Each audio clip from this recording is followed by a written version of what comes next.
Question. How do we call him?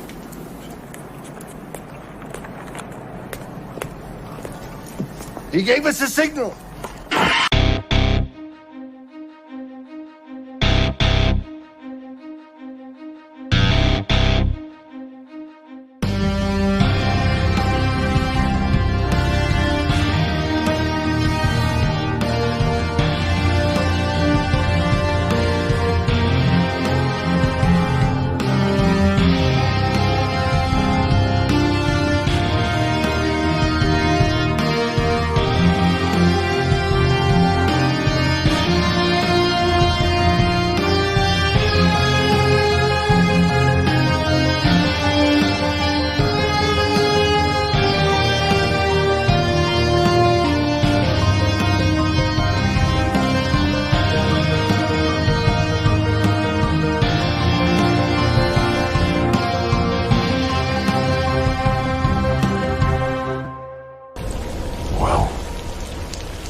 What up, Gotham Guardians and Arkham adversaries? It is your boy Trey of the Bat Channel. We are live once again in the Bat Cave. Hope everyone is doing well on this lovely Wednesday. Excited for this upcoming summer flick, the Meg to the Trench. It's actually a book series that I've quite enjoyed. I read the first one I think a year and a half ago, 2 years ago. And it was the first time I had read a book before I saw the movie. And I now understand why some people have the whole book versus movie theme. But it was one of those moments when I was sitting in the theater and I was like, oh man, they're not doing all these scenes from the book. Once I took a breath and I just watched the movie for what it was, I was like, This is not a bad shark movie. This is pretty good. It's outlandish. It knows what it is, but it's giving me everything I want out of a shark movie. I'm excited to see where the second one goes this Friday. Ooh, it's going to be damn good. It's good to see everybody. Guys, before we begin, let me go ahead and bring in the best co-host I could ever ask for, a Super Bro Corey. How's it going, big fella? Pretty good. This music you have here sounds really nice. A little too peaceful, actually. Oh, a little ocean breeze for a little bit. I'm missing it. It's not quite hitting the mark. No, it's the calm before the storm, Super Bro. All you hear is ocean, though. Like it's just the waves. This is giving people false hope of what the beaches actually sound like. You should have a a giant pelican coming out of nowhere, pecking at you, little kids rolling around in the sand. Yeah. How's everyone doing tonight, Corey? Who all do we have in the chat today? We have a lot of people here already. We got Talati Plays in the house. What's up, Talati? Congrats on 1K, good sir. I want to go swimming with the sharks. No joke. I would love to do that someday. Me too, man. I tried to convince Wonder Wife of that, and she's like, hell no, you're on your own. Dad Post says, hey, everyone. Red-Headed Outlaws in the house. Let's see. Wayne Enterprises is here. Trevor H is here. Oracle's Clock Tower is here. Beyond the Night is here. What up, Beyond the Night? Let's see here. Batman had a good question. Let me see if I can find it. So I have a question. If humans breathe air and drink water, and fish breathe water, does that mean they drink air? He's back to his old ways. Yeah. He also said movies are better because you don't have to read. The books, as they always say, give you a little extra details, what's going on in the character's mind.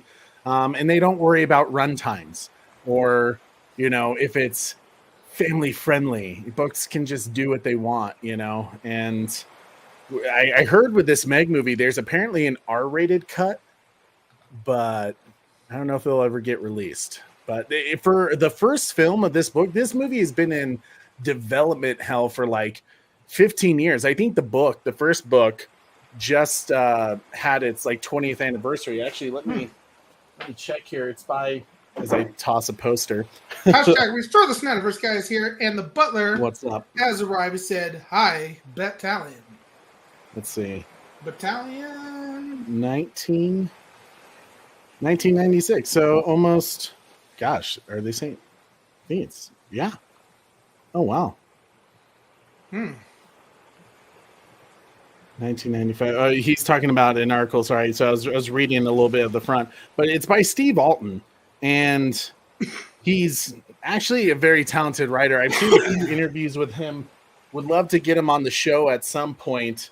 But he's written these amazing books about the Megalodon and the Mariana Trench and the Loch Ness.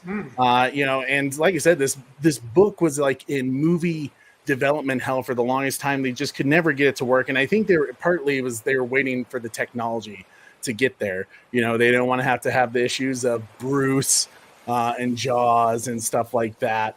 Just kind of crazy. And Deep Blue Sea was kind of an advancement in there, but I think they finally got to a place where like, all right, let's go ahead and go for it. I wouldn't be surprised, Corey. We just had Shark Week. It was a very successful Shark Week, apparently due to viewership. Jason Momoa was leading the charge on it. How was he there? And I gotta say, I thought it was a very good year for Shark Week. They had some documentaries I really, really enjoyed. I especially liked the Belly of the Beast one where the guy went in. Corey, did you watch that one? A guy went into like a whale, I don't want to say a suit, but he went into like a whale thing that had a glass belly that he could lay in and would just see 18-foot sharks like trying to get him basically because they're like, ooh, dinner. It was like a submarine? Something kind of a little bit. It didn't quite go underwater, but yeah, it was an interesting thing. Wait. It was in a whale suit? It was like a floating whale-shaped device so that from, the shark's perspective, it would look like a whale that they could attack. It was basically an observation tank that they suited up to be like a giant whale. And it was a cool thing. What was your favorite part, Corey, of Shark Week? Shark versus Mag, easily. Yeah, Shark. What was your thoughts about that? I agree with what they said. Meg would win. Yeah. I wasn't surprised by it. To me, it was kind of like, I get they're trying to do agility and strength, but I was like, we really think a great white would like take on a Meg? I think a great white would look at that and be like, I'm good today. Did you see Crikey at Shark Week as well? Or no? With the Irwins? The Irwins one. The Irwin had one. I did not see that one. Yeah, maybe it was last year. It was a replay. Possibly. I didn't see last year, but yeah, I saw that one again. That was a good one. If you guys haven't figured, we're giving you time right now to bring up your Meg movie. It is on Vudu or Max. If you have the Max streaming service, you can watch it through there. But it is on Vudu as well. Not for free. You would have to buy it on Vudu. Corey's going to be watching it on Vudu. I'm going to be watching it on Max. So we're supporting all the way here. But guys, let's go through all the pleasantries real quick. As always, you can help support our channel by following us on one of our social media pages. It's just a great way to get in touch with us, to kind of talk about things other than YouTube and the things we are doing content on, just to kind of tell us what's going on in your life or what you want to see us talk about on our future shows. We do a lot of fun things on things like Twitter, Instagram, TikTok at _Bat Channel. And on Facebook, we are at Holy Bat Channel. We're also on Threads. I haven't quite figured out the purpose of Threads yet. I'm not going to lie. I don't see the value quite in it yet, but maybe it's going to take some time. Batdan's Thoughts $5 super chat says, I'm contributing to this super chat to get you and Wonder Wife to swim sharks. Her father, my father-in-law is interested in, he loves diving. So he has talked about doing shark tanks, and he said he would go with me. So Sarah will be safe on the boat to watch me get eaten by a shark. You want to be a deep sea diver, huh? To me, it's always been a dream to get in a shark cage and see a great white. And is that a fat cookie? Yeah, I totally do. Yeah, see what you're doing. My goddamn. Well, Bat Dan, thank you so much free $5 super chat. I got a little thank you here, so here you go. Hello. Oh, I love that so much. Fish are friends, not Fish are friends, not food. But yeah, man, it's all the good stuff. Thank you so much again, Batan, for that $5 super chat. I will let Wonder Wife know that you are in support of me getting to the shark cage. Maybe we'll make it a YouTube video one day. But we'll see what happens in the near time. But to talk about some other things, guys, another way you can support our channel is Super Chat, just like Batman did right there. Super Chat just goes right back into the show. We make it better with different equipment, better animation, and maybe one day if we make enough money at YouTube, I can do this full time and make crazier stuff for you guys. Who knows? Maybe one day.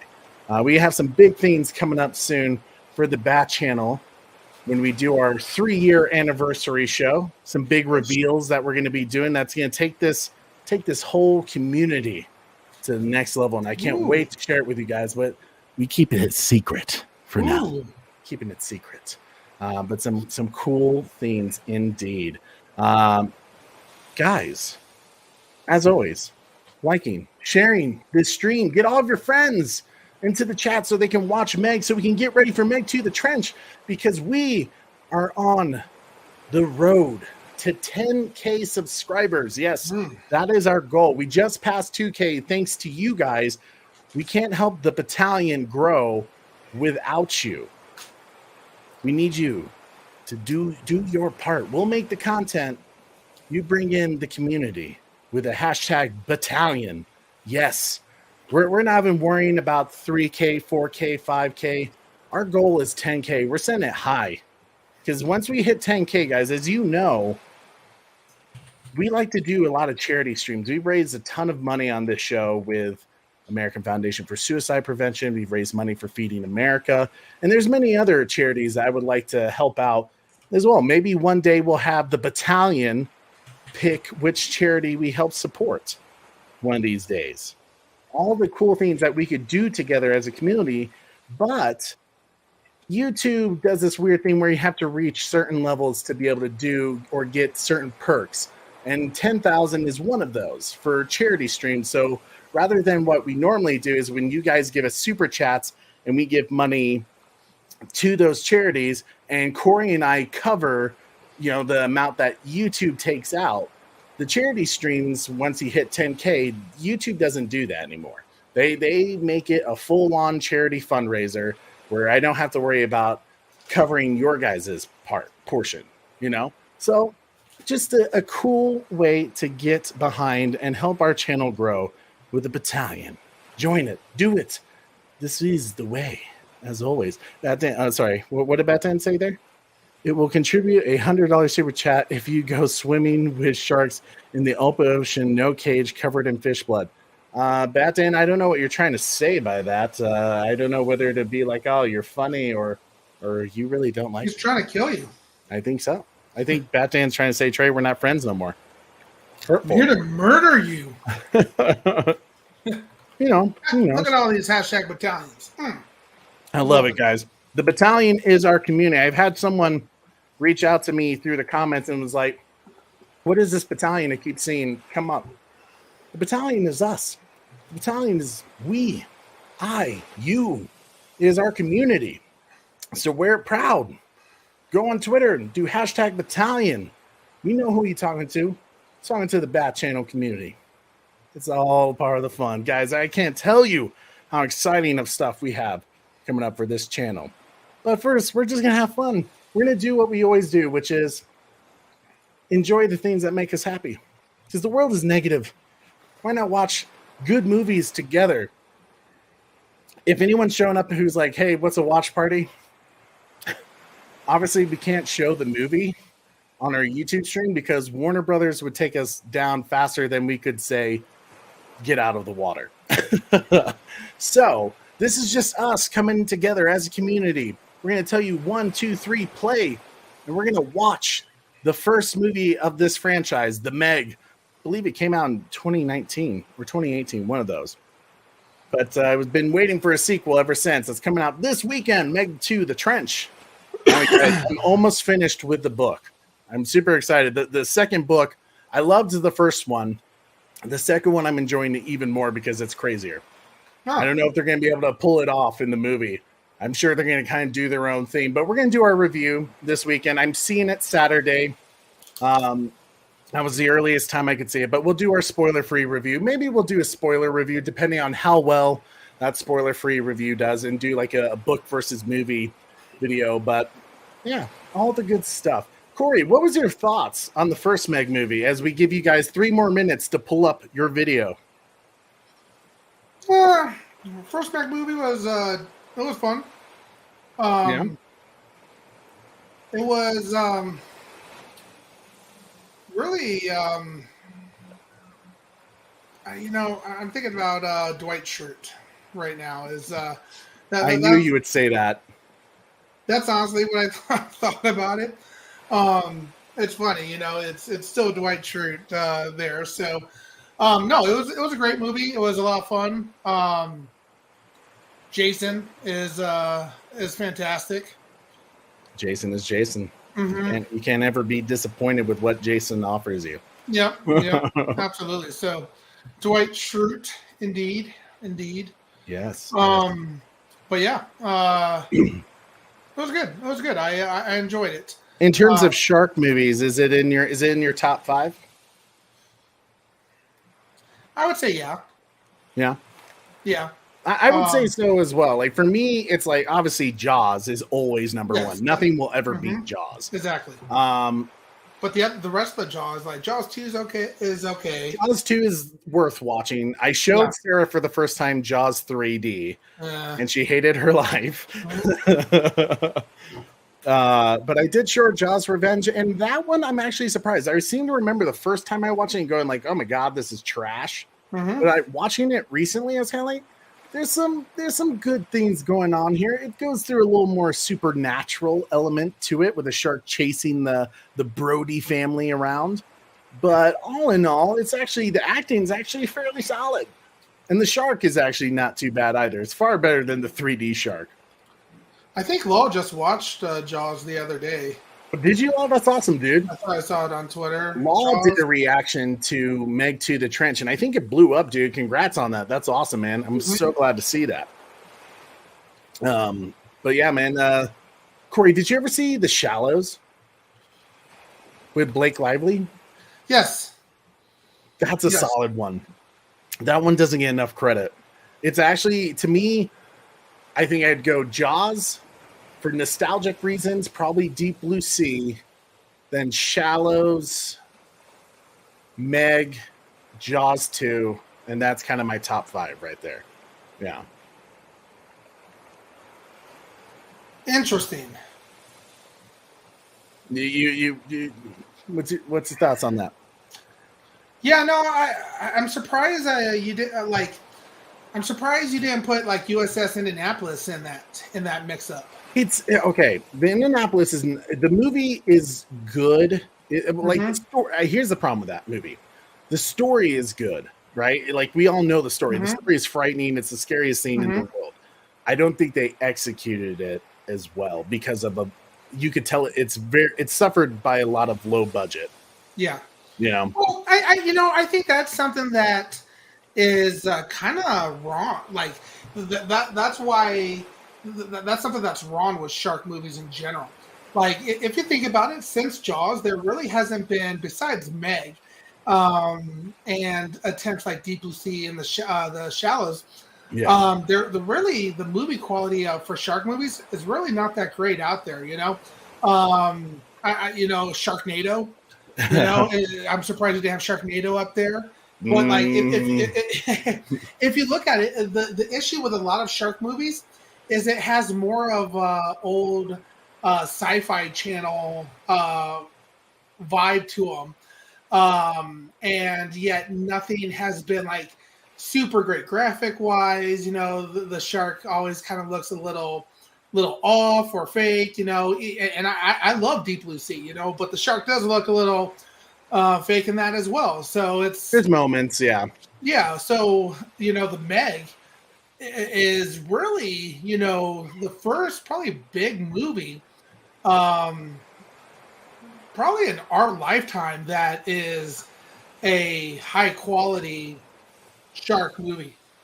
As far as besides Jaws, like Jaws is untouchable. That Jaws is the Yeah. the gold standard, but the Meg quickly rose to the top with just all the other offerings out there.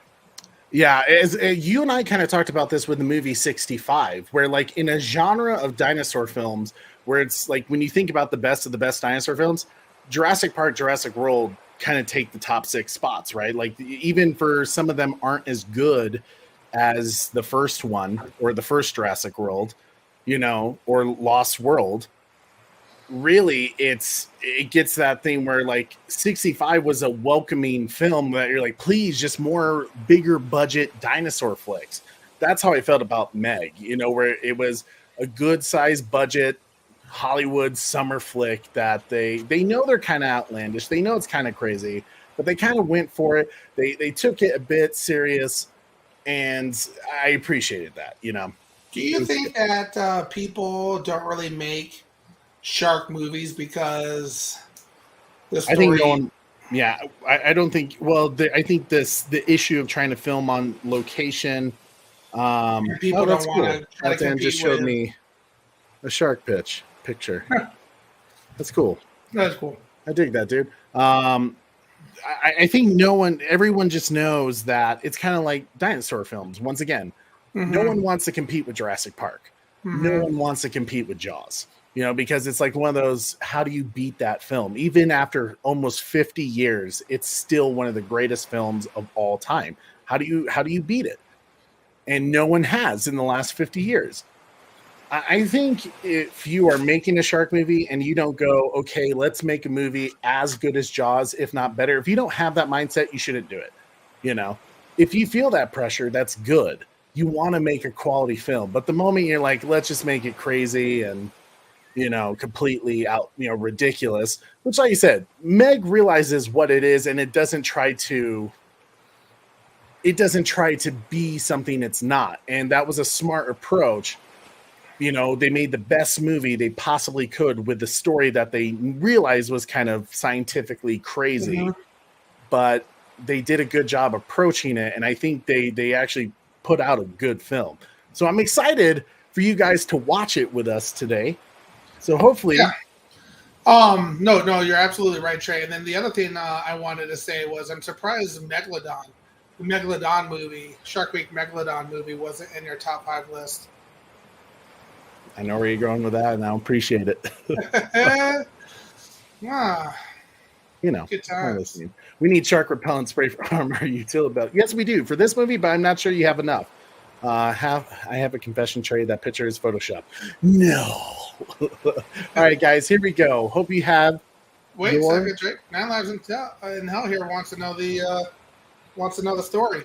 Corey, you have 2 minutes to tell it. No. You have to say it, Trey. Oh, geez. Okay, guys. So obviously, hopefully, you have Meg pulled up. The quick story about that is, I don't even know what year that documentary came out. Like 2018 or so? No, it was like 2012, 2013. It was like during high school years. Yeah, dude. I just watched it last week. Okay. So Shark 2013. Holy cow. Yeah, Shark Week came out with a documentary that they tried to make like it was a drama, that it was real storytelling, and I completely fell for it. They were like, a ship got attacked and completely took down, and people were screaming, we have video footage, and here's the real life accounts of us, investigating this incident.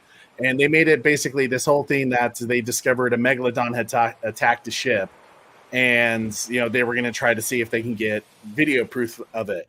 And I was like, oh my God, Dad, they found a megalodon. See, I told you they're real, Dad. I told you they exist. They're out there somewhere. We haven't, explored the ocean enough. And the show completely, it played into my fantasy that there's a giant prehistoric dinosaur shark out there somewhere. I fell for it. It wasn't until after the documentary when they're like, this was all fiction. I was like, son of a... Yeah. So that's the story that Corey keeps making fun of me for. But anyways, enough of the storytelling. Let's do what we're all here for, folks. Meg, watch party. Corey, are you ready, good sir? Oh, you know, buddy. All right. Here we go. I have mine literally where it, like, the moment you hit play, it fades in from black and it shows the Warner Brothers Ocean logo. So hopefully you guys are ready. Coming down in 3, 2, 1, play.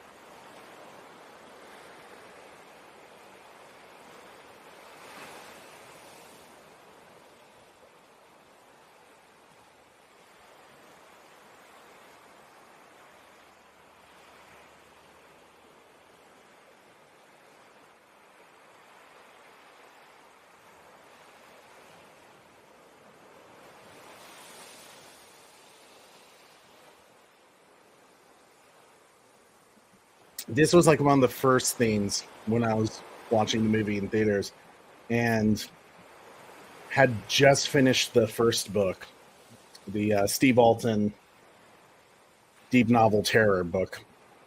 And when they started out like this, I was like, oh, they're already changing things. This is not what happens.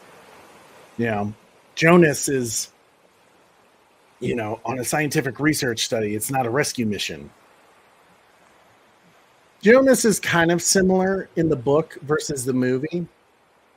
He's definitely the protagonist. But they kind of went the more action badass route because it's Jason Statham.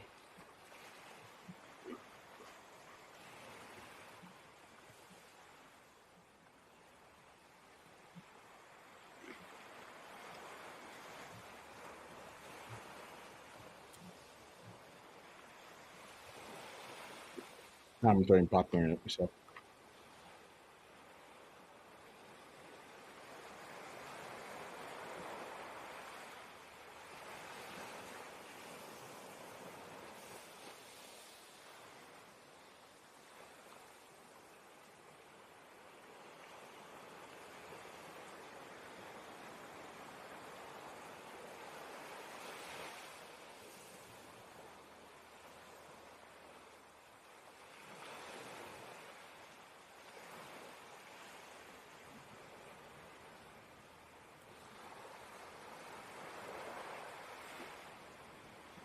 Ruh-roh.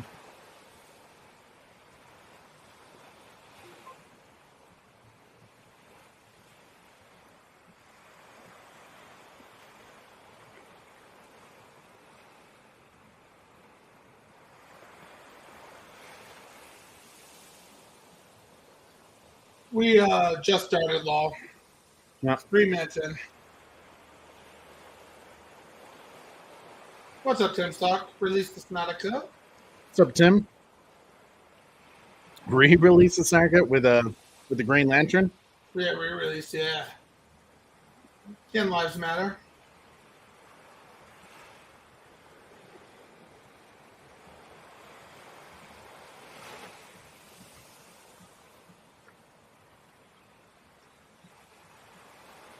Bob.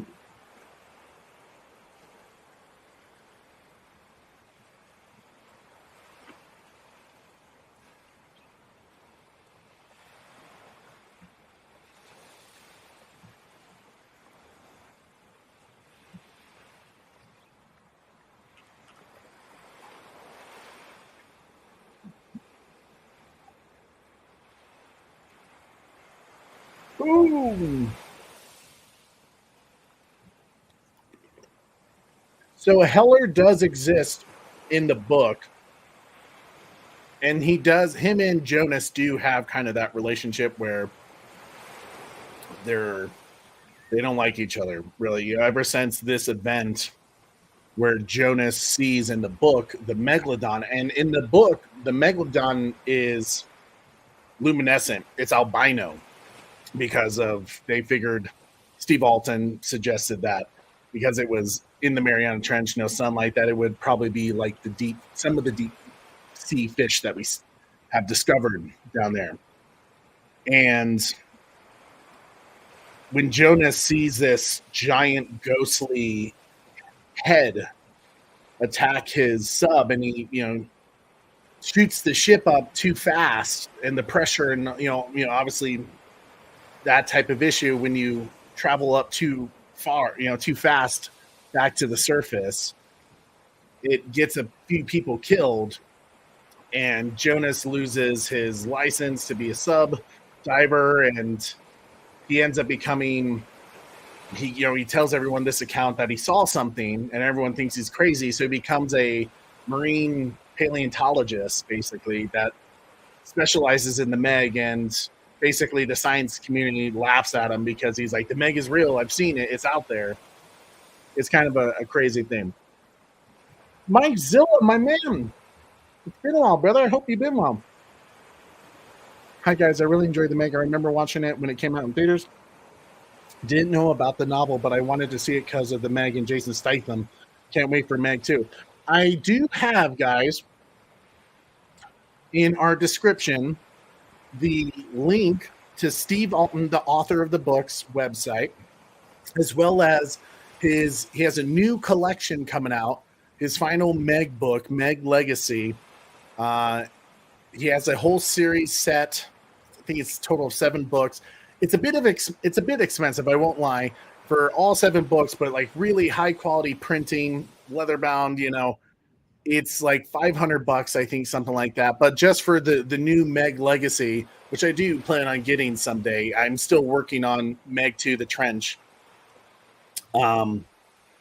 You can check it out there. I highly recommend it. The first 2 books have been awesome. I really do enjoy it. I'm not much of a reader, like Batdan said. I prefer watching the movie over the book. But my wife kept, she loves reading, and she was like, "Come on, like read. You got to read." So she picked something for me, and knowing me, being dinosaur guy, prehistoric, I love sharks. She got me the Meg book, and I fell in love with the first one. Absolutely loved it.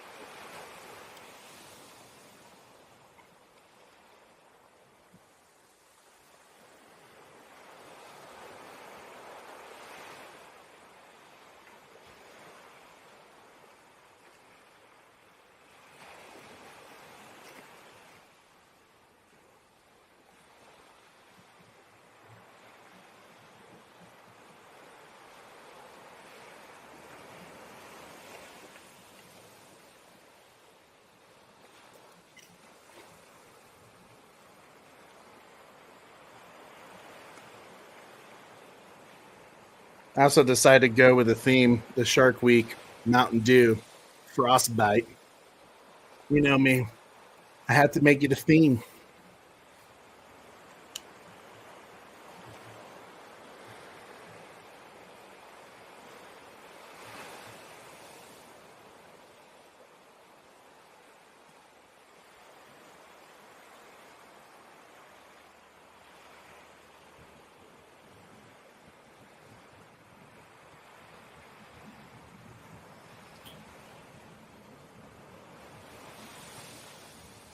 Shout out to Marcus Neo Sevens. How you doing, brother?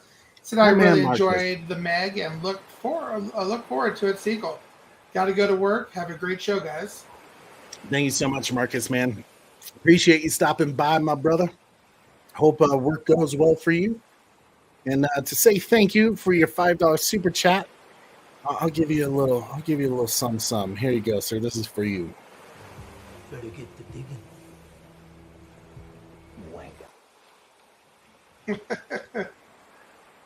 Yeah, Marcus is always good seeing you, brother. We need to get him back on again. It's been a while since we've seen. It has been a while, man. We'll do some more live shows where we do panels and stuff like that again soon.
Money.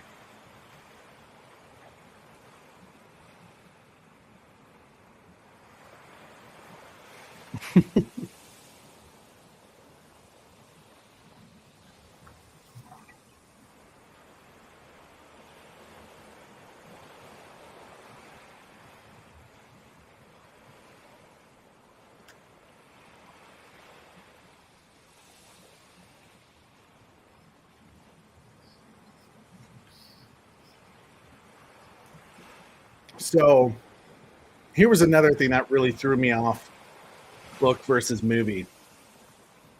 In the book, Lori is nothing like this version of her.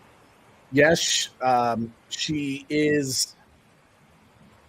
She in the book they're married. Jonas and her are still married, and she's very manipulative, controlling, bossy, and she cheats on Jonas. She's not a great example of a supportive spouse. I do like this version of her character, but as someone who just came off the book, I was like, whoa, what the hell? This is weird.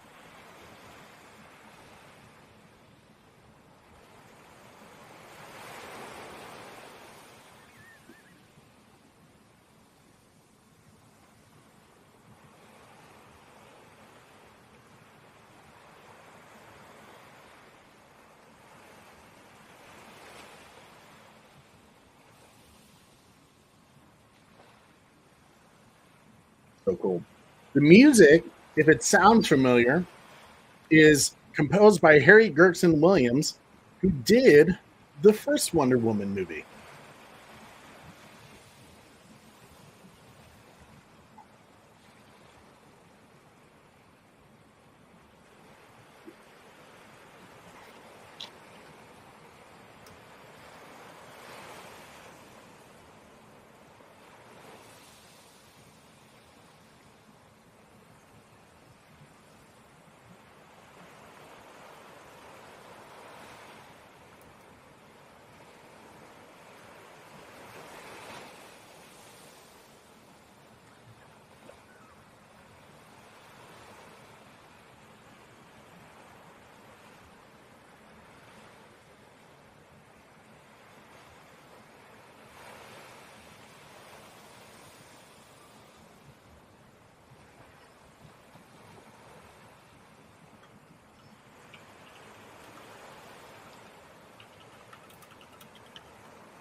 So, guys, I just put out a poll asking if you plan to see Meg 2, The Trench in theaters. We have yes, no, or maybe if you give it a good review. So go ahead and let us know. We're curious. We want to hear from you guys. Plan on seeing Meg? Does it interest you? Does the trailer get you excited? I'll say the trailer got me stoked, man, because that scene with the T-Rex, that is straight out of the first book. So obviously they're kind of doing things out of order here, but it's such an iconic scene, even though scientifically it couldn't happen because T-Rex and Meg were not around at the same time. It's still such an iconic scene of just top of the food chain hierarchy, you know, who's the big bad. And Meg was certainly the big bad of the ocean. T-Rex would not want to get close to the beach.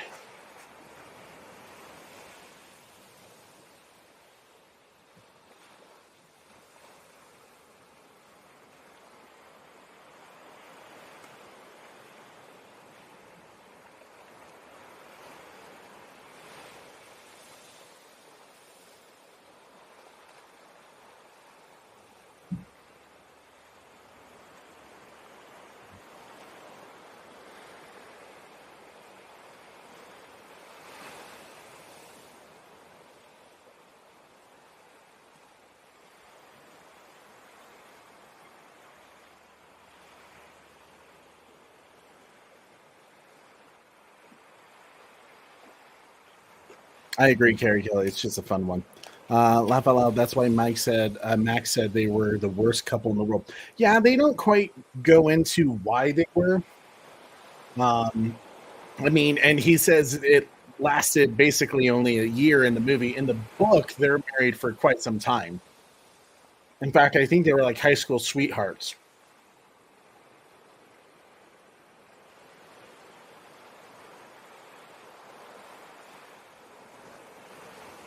The book is very good. 9 Lives. What's up, Ryan? Good to see you, my man.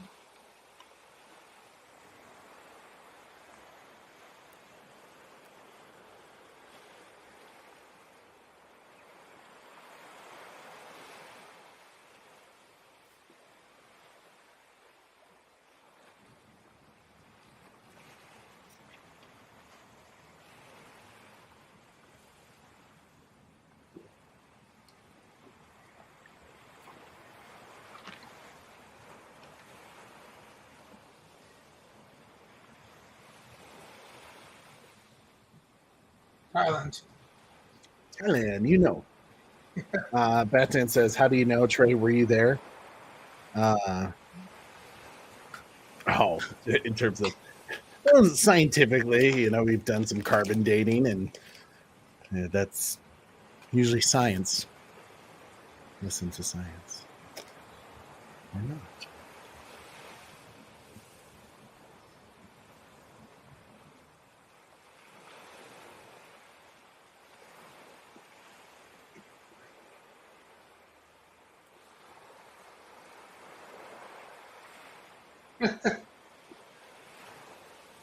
I mean, if you want to carbon date some stuff, Batman, could do that right there. What's that, Trey?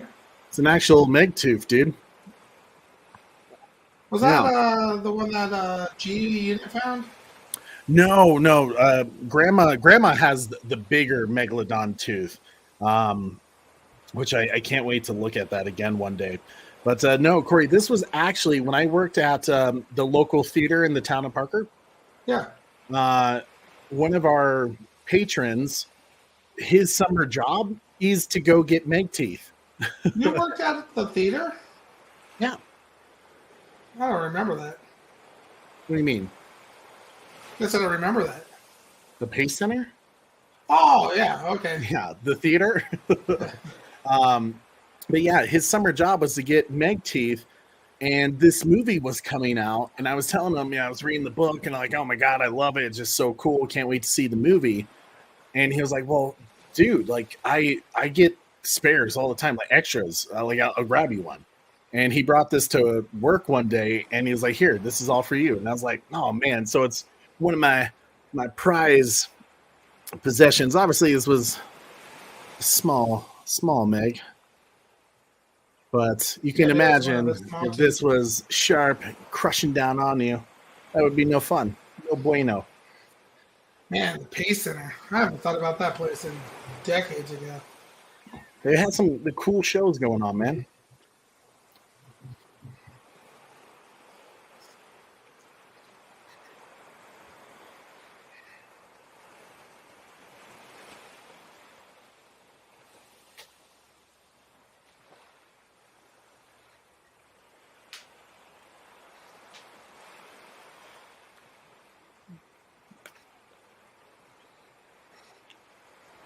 One thing that I do feel like the book and movie really nailed was the relationship between Jonas and Mac. They are really good friends in the book, and they have a military background, so they have that kind of military brother like banter with each other, and it's wonderful. I did think they nailed that relationship. Are you drinking Mountain Dew Shark Attack or whatever it's called? Yeah, dude, Frostbite. Frostbite, yeah. It was the Shark Week sponsored Mountain Dew. Nice. You know me, dude. I had to go with the theme. I tried to get shark gummies, but couldn't find any.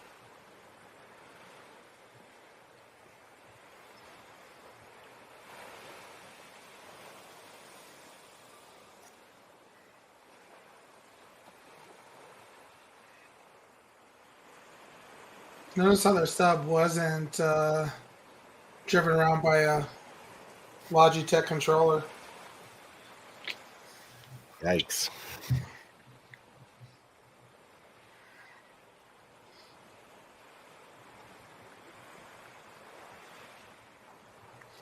Oracle said, the Bat Channel. Oh my God, I love those shark gummies.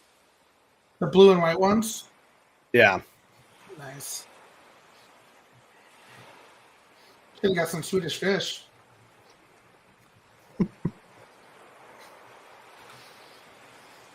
Red Hood Outlaw says, ha ha ha, damn SBC. Nowadays, you don't even have to worry about it, Meg.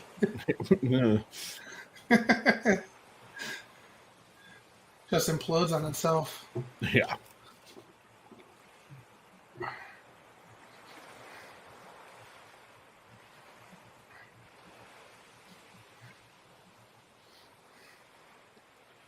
That then says to quote pitch meeting, convincing him was super easy, barely an inconvenience. Barely an inconvenience. Was there money involved? No, but we like money. I love those pitch meetings. I gotta be honest. I was so when I saw those pitch meetings, I was not only are they so good, but I was also really upset when I saw them because I had talked, it may have been you, Corey, where I had told you a long time ago, dude, I think it'd be funny to create a web series about how like pitching these crazy movie ideas, you know, and just watching producers react to it. Like, oh yeah, you want to do a movie about a thing bursting out of a dude's chest? Done, you know. Or doing like a Twister with sharks in it. Done. $100 million. A 4-hour cut of superheroes. No. Yeah, we should make it super realistic. Oh, you want to add another superhero, Green Lantern, that hasn't been seen? And no, that sounds horrible idea. That sounds dumb. Hey, I want to make a movie where Superman has to come back with a mustache, but we have to CGI it off. Perfect. Let's develop all these characters and then reset it every few years. Oh, okay, Dad.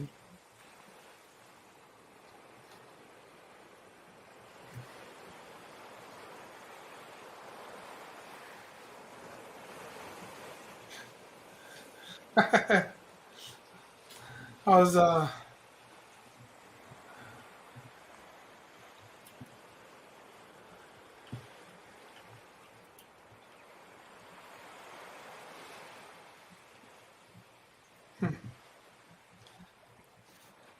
What were you saying, bro? I think it was like Scary Movie, like 3 or 4. I don't know. I don't remember what Scary Movie it was. Yeah.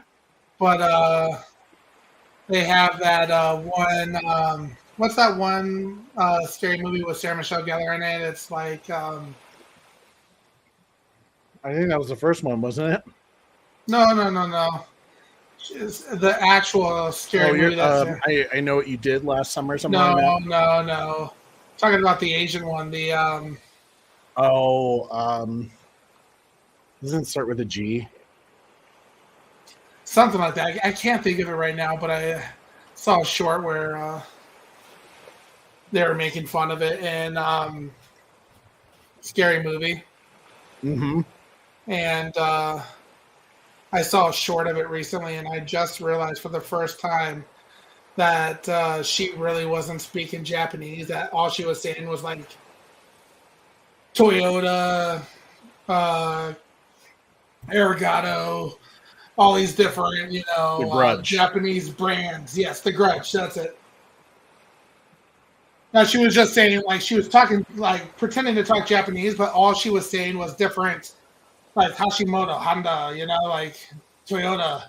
All she was saying was different brands. But when I was a kid, when I watched that, I just thought she was speaking Japanese, and I just saw a short of it, and she was not speaking Japanese. She was just saying Japanese brands and stuff like that. But the Scary Movie was doing the subtitles underneath in English what it was saying. So No way.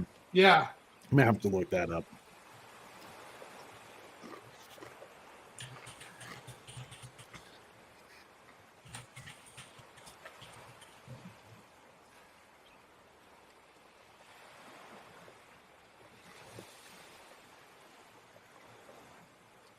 it was Scary Movie 4.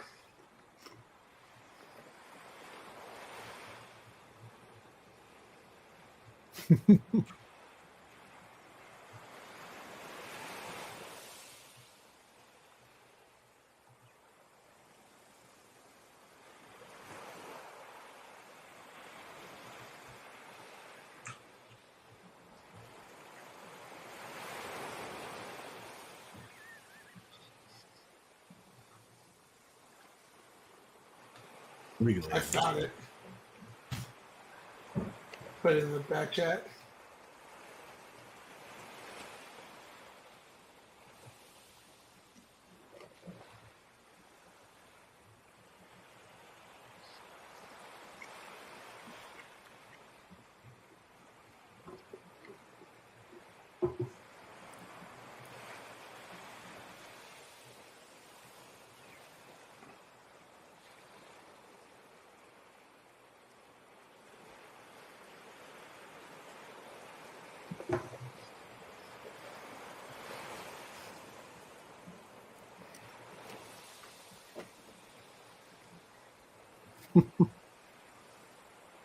Yeah, I do love the relationship between these two. They're just adorable. In the book, there is no little girl though, Huh. and Zan is actually Tanaka is their name. What's up, the Dragon Trainer 300? What's up, brother? I just Yes, got the tickets. yeah, I just Nice. got the For did you do like IMAX Dolby, or are you just seeing a regular showing? I don't even know if being played here. I need to check. I'm not gonna lie. I was a little upset with my local AMC theaters because I went as soon as they announced, "Hey, tickets are on sale." I looked to go see my Dolby show, and you know me, I love my Dolby shows. I love seeing the seats rumble every time dinosaur stomps, or if a shark is swimming over, to feel the wave of it. Helps improve my experience. But they didn't have tickets available until yesterday for Dolby, and I didn't find out until I was like in the middle of work, and it was sold out for Thursday and Friday. So I was only, I would have preferred to seen it Thursday night so I could have released the review for you guys Friday, but it's most likely the review will be coming Sunday morning. So be on the lookout. I can only see it Friday as well. Right? Or, yeah. They are playing in my theater, but do you know what else they're still playing? Sounds of Freedom. Sound of Freedom still playing. Impressive. That movie's killing it in the box office, man. Should probably do a review. You should.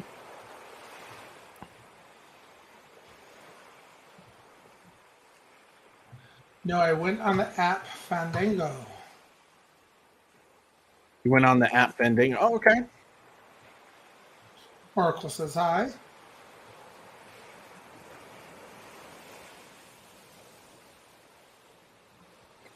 Couldn't agree more. Red Hood Outlaw. Sound of Freedom was You liked great. it too, redheaded? Nice. Yeah, I'll have to make just kind of an overall review and talk about the success of it. Killing it. That Huzzah! was a funny video. True. We did such a great job on that. It turned out way better than I thought it was going to do. Release the snapper gun. Yeah, that was fun.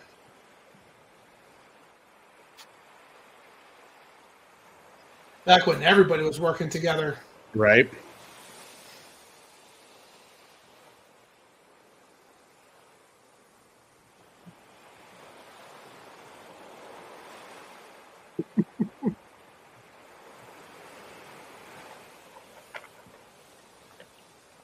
Brilliant.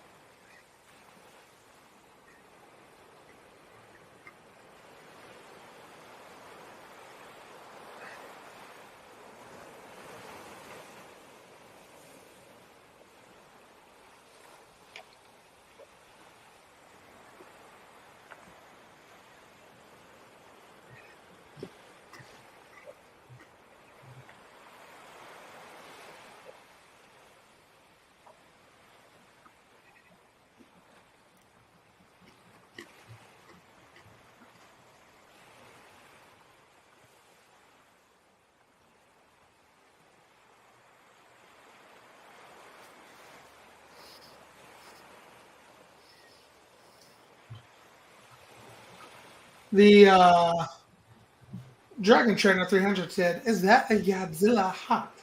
It is. Yeah, man. It's dope. I love how it has it's like scale. It's like a scale bill.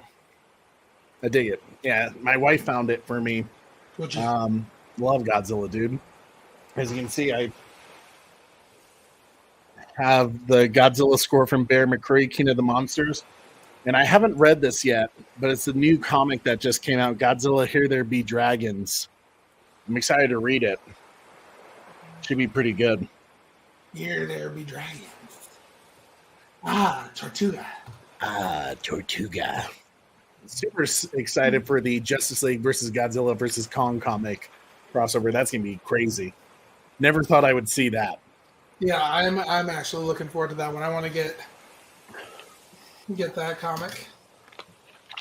I mean, being a Batman fan, and then you throw in Godzilla, that's like, holy shoot. I'm not gonna lie. Are you kind of rooting for Godzilla?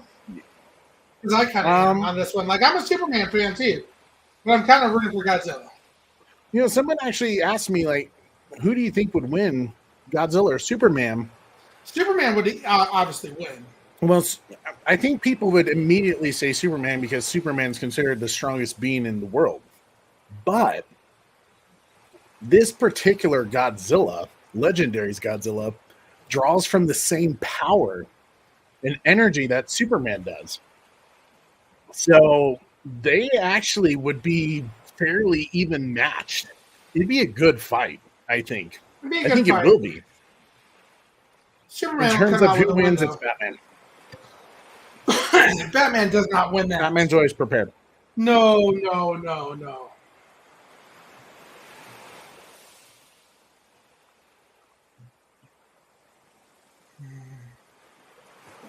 Such a Batman would cool- just be holding a small child looking up at Godzilla like, oh no. Or like, you messed up, Ron.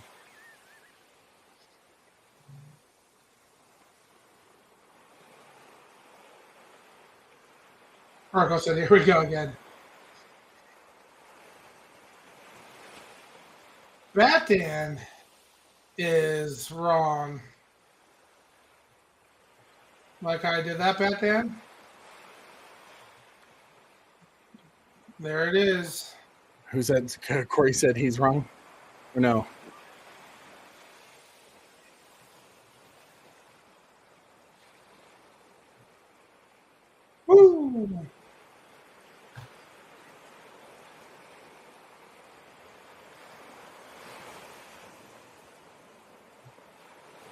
Batman would trick Godzilla into blasting himself with his own fire breath. I mean, Run. Godzilla's not silly though. The Dragon Trainer 300 said, "Wow, that's amazing. My dad loves Godzilla.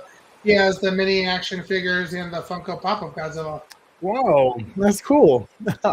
Yeah, my dad was the one that got me onto Godzilla as well.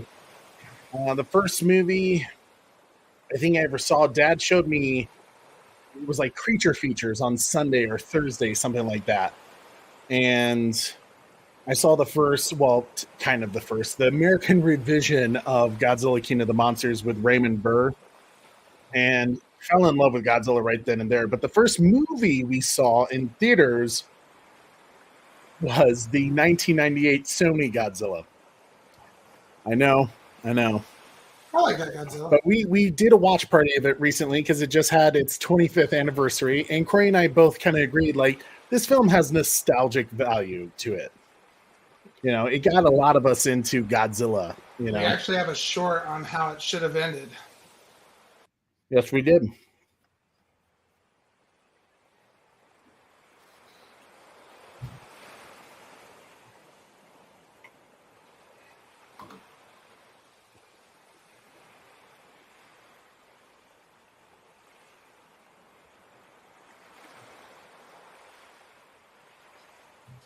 Do you like the old Godzilla or the new Godzilla? I like them all. Showa, Heisei, you know, the legendary Millennium. I like them all for different reasons. I think still to this day, the original 1955 one even is my favorite. Shin Godzilla just celebrated its 7-year anniversary. Incredible film. I still watch that one a lot. It's mind-bending. This is an easy question. Megalodon versus Godzilla. Who wins? King of the Monsters for a reason. Hold on, I have to look something up because when you said Megalodon versus Godzilla,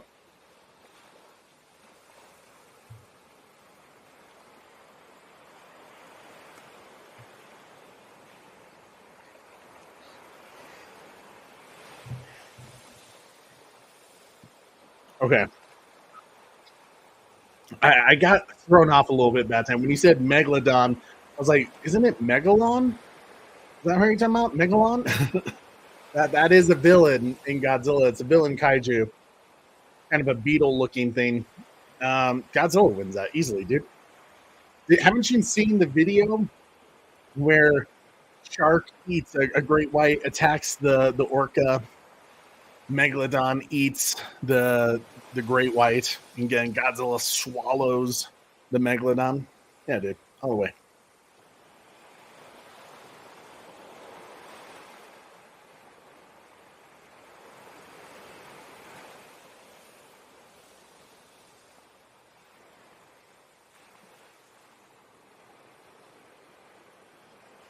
Toshi's shark food.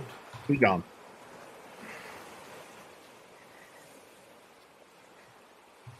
Surprised you didn't get sushi tonight.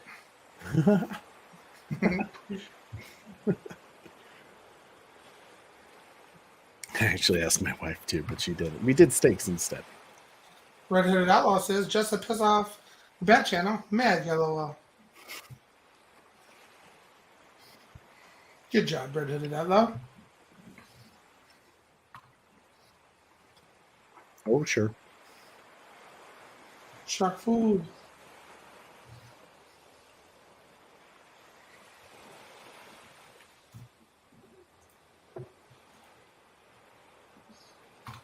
How many Godzilla movies have you seen?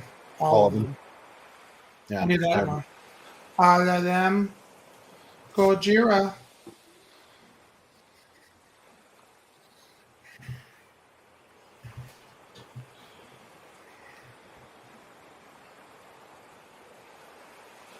All the Godzillas.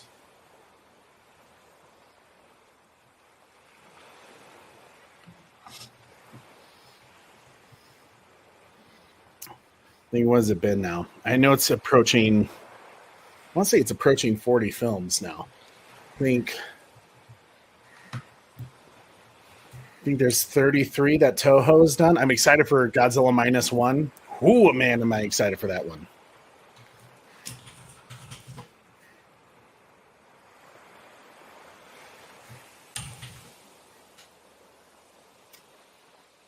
Formerly known as Godzilla Zero. But honestly, though, I wish they would make a sequel to Shin Gojira. That one ended on such a cliffhanger. What? I was really wondering why that doctor looks so familiar. Oh, he's in a lot. He was in Skull Island. Robert Taylor? Oh, yeah, he is in Skull Island. He was the captain of the ship. I've met him. Super nice guy. What? What? You met who? Robert Taylor? The doctor, Dr. Heller. Yeah. You met Dr. Heller. Yeah. Corey, don't play, man. You met the guy who plays Dr. Heller. Yes. He came to your shop? Yes. Next time he shows up, you gotta break professionalism and get a signature from me.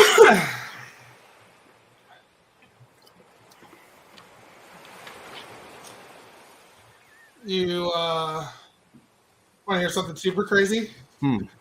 Did not recognize him. He probably appreciated that, in all honesty.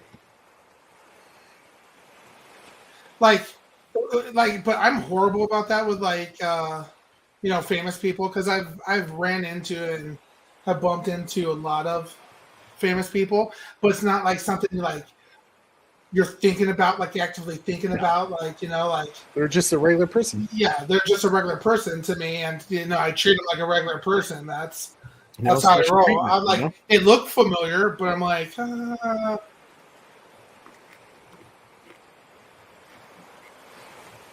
super friendly guy. Talked to him for probably about an hour and a half. That's awesome.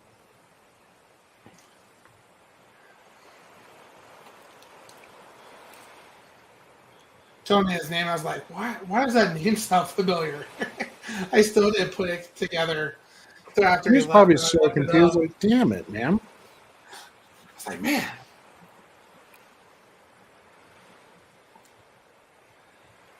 I am the captain now. Yeah, I'll have to. What do you think of the 1998 Godzilla, the Sony film? I think, as someone who's a fan of obviously, we're the Bat Channel. We love Batman. I love Batman. Corey's a Superman fan. We've seen so many different takes and versions on those characters that, to me, it's just someone taking an Elseworlds vision of Godzilla by making him leaner, faster, more animalistic, like with the iguana features and T-Rex stance. When you put that mindset in it, I like it. There's things I do enjoy about it. Like, I used to say, if it's not a Godzilla film, I think you love it. I think it's a really good film. But I think for Godzilla fans, we have a certain expectation of what we want to see or what is Godzilla. That when we saw it, it was kind of like, that's not Godzilla, man. That's Zilla, And when they did Godzilla Final Wars and they had that battle, Japan kind of showing like, no, our boy's real. Your Zilla's fake as hell. There's some things about it that I can see why people don't like. Watching it nowadays, I do find a lot of enjoyment to it. It's one of those like easygoing, fun flicks. It's like Meg, in a way, where it's fun. It's not a film that you go like, oh my god, it's a cinematic masterpiece, but it's a enjoyable movie. I hopefully when you go watch a movie, you get enjoyment out of it. And that's me with the 1998 Godzilla film.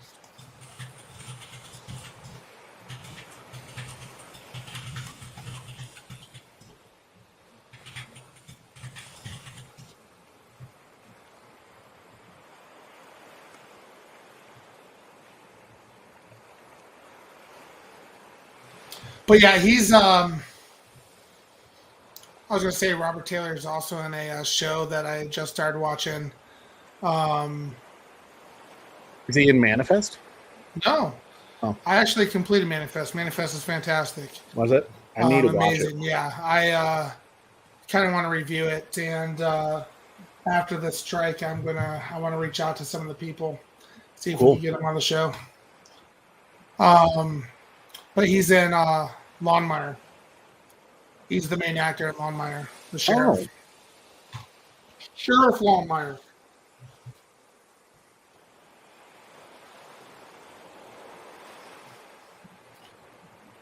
Brendan Outlaw, are you talking about Manifest or which one?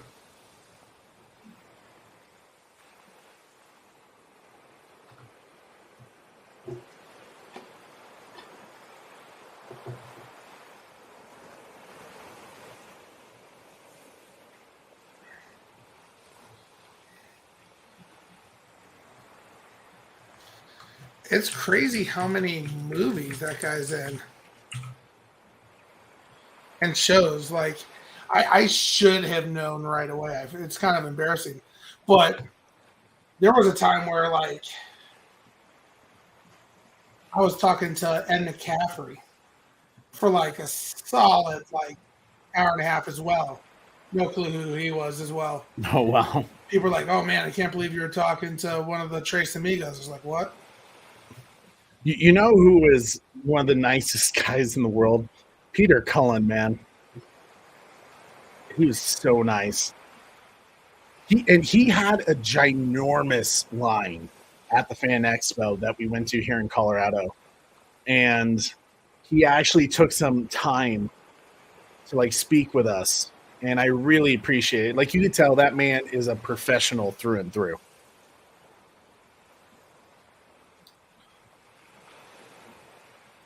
But yeah, the Meg, Longmire, Con Skull Island. He's been in another film that I can't quite recall.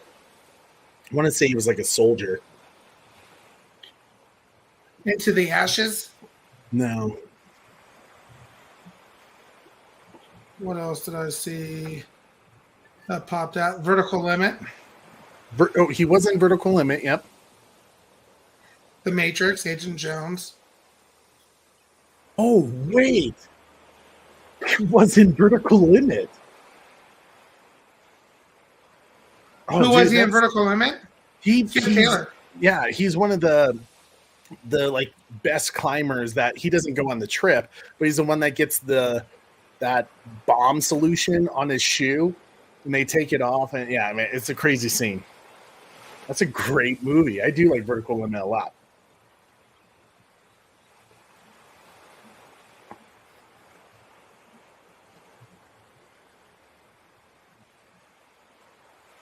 I was talking about the watch party, but I enjoyed Manifest as well. Who knew what a dick Dwight was? Dwight was always kind of a dick, though. Facts.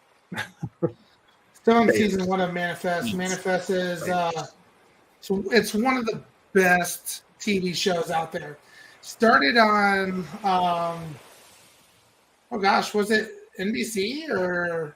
I'm not sure, but I know there was that Yes. whole Save Manifest thing. Yes. So WBD, there used to be a WB, not WBD, but WB show that they canceled at a horrible freaking timing. It was like they stopped Snyderverse and they stopped Manifest like all around the same time, and it was just like awful. Like they like where they stopped Manifest, it could not be allowed. Like it was darn near a crime against humanity where they stopped Manifest.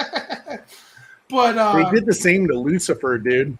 yes, but Netflix did pick it up, and it was I finally finished it. It was by far one of the most satisfying finishes I've seen from a television show, possibly ever. Possibly ever. Because, like, I'm trying to think of other favorite shows I have. 24. It's a good Love 24. I've been showing Sarah that show. But She's never seen it. 24 has a tough ending. The Buffy, that was tough ending as well. Manifest may have the best ending in TV show history. Dragon Manifest is the show that we're talking about. Trevor H with a $5 super chat said, "The Bat Channel, have you watched Witcher season 3 yet?" The first half. I've been avoiding the second half because I'm one of those people. Once Henry Cavill is done, I'm done. Oh, really? You're not? Yeah. Oh, you have to watch it now. No, I'm not going to continue after Henry Cavill. That they had literally the best actor to play Geralt of Rivia, and Yeah, but that's when that's Henry what you said about Cavill said Christian that Bale, they bro. aren't doing the show and the story justice, that messed me up. I was like, yeah. When he, as a fan, is telling them they're doing this all wrong, then I have to I'm like, all right, I hear you. I mean, I might check out the trailer to see how Liam Hemsworth, whatever his name is, does, but I started watching it because of Henry Cavill. I became a fan of the world because of Henry Cavill being in it. Started playing the video games. And playing the video games, I realized, yeah, that man was perfect for that role. Trey, let's hook Trevor H with a super chat. All right. I got something for you. Here you go, brother. Farewell and adieu to you fair Spanish ladies. Farewell and adieu, you ladies of Spain. Farewell and adieu to the Spanish ladies. Farewell and adieu. Not the whale. Would you do this, Corey? Would you go in the water to tag the shark? Like that? Yeah, sure. No. No. I'm a good swimmer, but I'm not stupid. What's up, Burger? How we doing today, buddy? Burger, my man. Hope you've been well, brother. Lucifer was so good. 9 Lives in Hell says, I didn't watch that show. I may need to. Lucifer was one of my favorite. Yeah, I would say it's definitely was one of my favorite TV series of all time. Megalodon versus Mosasaurus.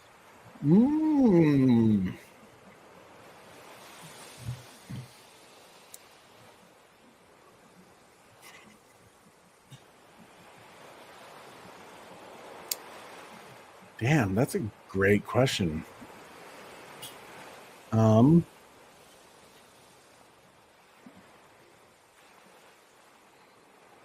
What would you say, Corey?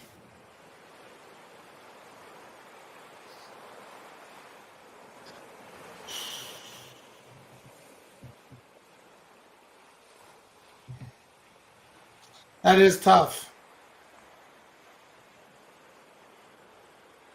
I mean, just knowing what I know about where the Mosasaurus like to hang out, they kind of like shallow water. But I think either one could win a fight, but just not to play on both sides. I think I'm going to have to go with the Megalodon. I think the Megalodon would have had more of a surprising attack that was so damaging to the Mosasaur that you couldn't have recovered. And the Mosasaur requires, to come up for air, and the Meg can just stay under the water the entire time. So that's the perfect moment to strike. The Mosasaur comes up to the surface to get air. That's when the attack hits, And Mosasaurus are also slightly smaller than Megalodons too, right? Yes, I want to say Mosasaurs were, for some reason I want to say 35 to 45 feet. And megalodons were usually about 65. And I guess what I'm also kind of thinking of is Mosasaurus teeth is different as well. They're kind of more smaller crocodile type, right? Yeah. I'm gonna have to say megalodon. Their teeth Oh are no, bigger. they're saying the longest mosasaur they found is 56 feet. So, Which is average size for megalodon. yeah. I'm going Meg. I think I would go Meg as well.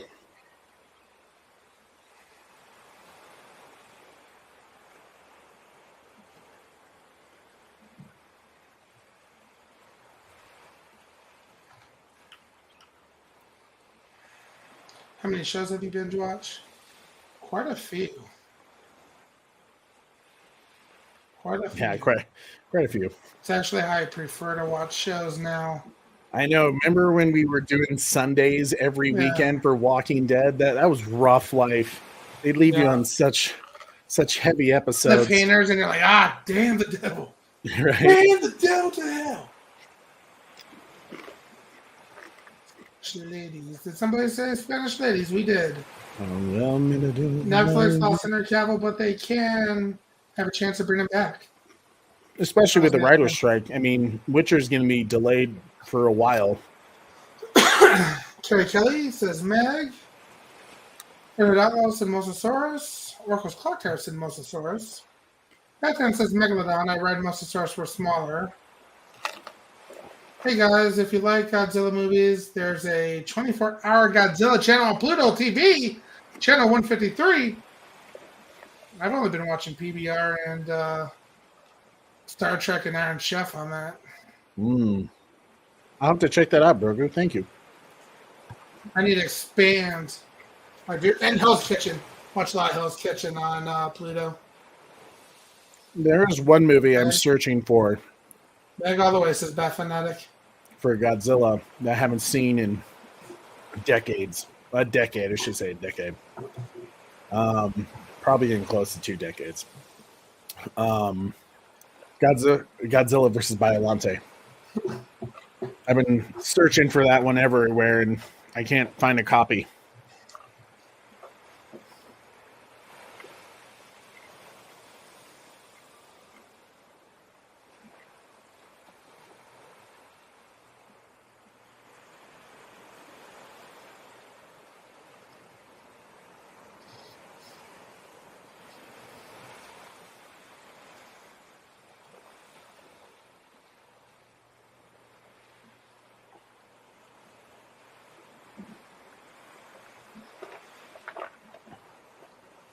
Now, this I wouldn't do.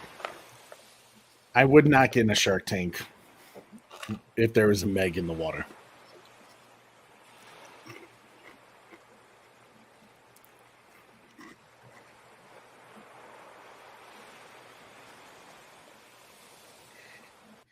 Hey, how about you try chumming some of this shit? You're going to need a bigger boat. 20-footer.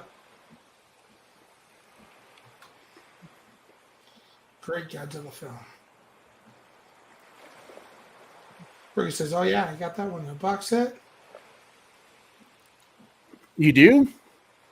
How? If you have a link of how to get that film, send it to me, please. Got some Godzilla's real. What That's would a he bull do? shark right there. Hammerhead. Godzilla was real. What would he do, Trey? What would I do if Godzilla was real? Yep. I'd probably go to the ocean and start singing Matsuna. Yeah. I mean, for Mothra to come out.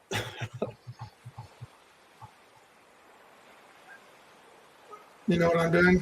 I'm gonna wake up the calm.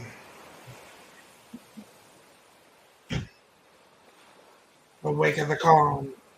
You just gotta find yourself a pretty blonde girl, Corey, and tie her up somewhere, and we'll come running. I would get in the tank even with a Megalodon, Batman says. Nice knowing you, Beth Dan. Yeah, it's been nice knowing you, brother.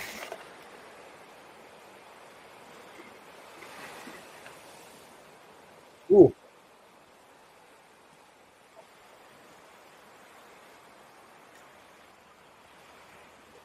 See, here's my thing. Just like how this scene is going right now. Yeah, the cage might be safe, but is the thing that's holding onto the cage so you don't sink to the bottom secure enough and strong enough to last? I doubt it. Fall to the depth of the ocean. There are some rare box sets that came out of Australia, but they are extremely hard to find, and I paid an arm and a leg for that one I got. I hear you there, brother.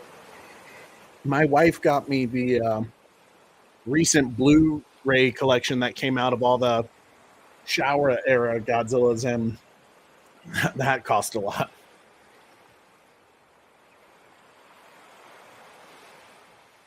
And Corey, didn't Mythbusters actually say that punching a shark in the nose doesn't work? I think it's just the gills, they say. Yeah. It works. Gills and eyes. Yeah, gills or eyes.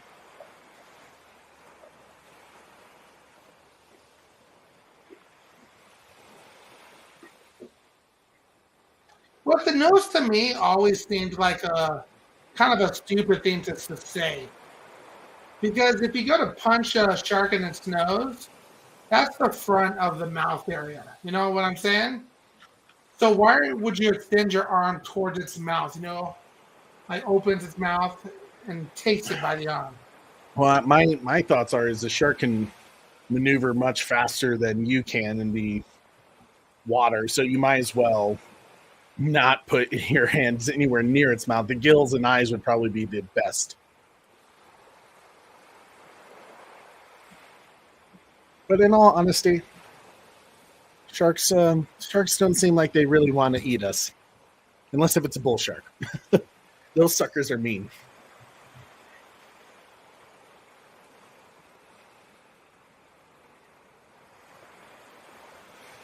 It's not safe for you.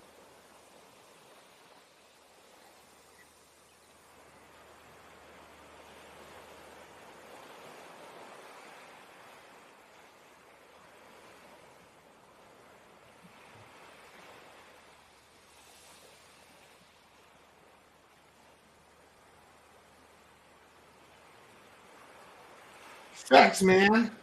Bull sharks are scary. You'll get bitten. Ha ha ha ha. The gills is how the sharks breathe. Stab that and they'll die. Exactly. Yeah, they are. Bull sharks are the most dangerous sharks, particularly because they go in fresh water. Yep. There was I think that was actually part of the theme when they were talking about who would win, Meg or a great white shark. And they were saying the advantage the great white has is that it's smaller and faster to maneuver through the water. So if it attacked it in the sensitive area of the gills, maybe that's how the great white wins. But yeah, I think the great white still wins that battle. I mean, sorry, not great white, Meg.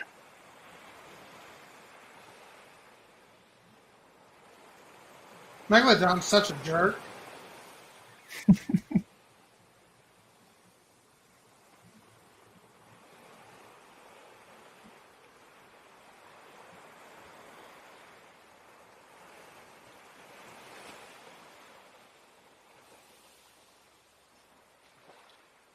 Kind of reminds me of the Jaws ride.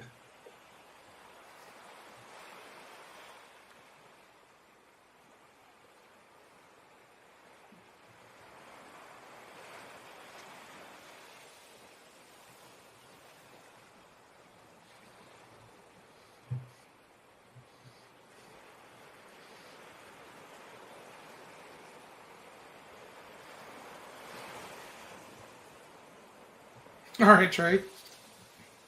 A pack of orca whales versus a pod of orca whales. Which one the SO versus the Meg? Orca whales are known to kill I think, great whites. yeah, the orcas, they know where to attack.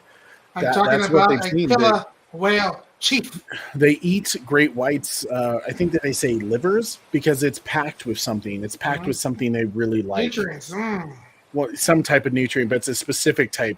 Shark gummies. That's what they're packed with. I don't know. I mean, a lot of people think that's actually why the Meg went extinct. They think the orcas hunted them down. That's an interesting theory. I tend to think more that the Megs just, I don't know if they could sustain the amount of food they needed. I don't think they were able to really adapt to that.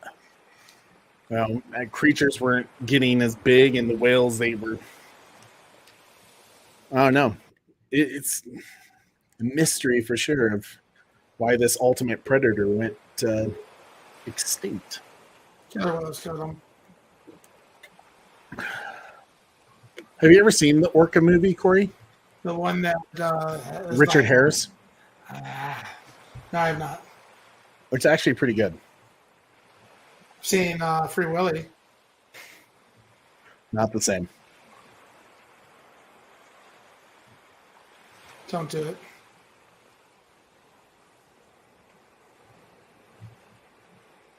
That part always scares me.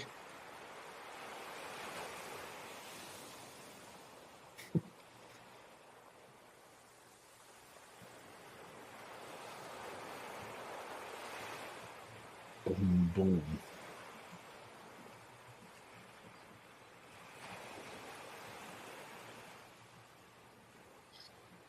Megalodon was real. Once upon a time.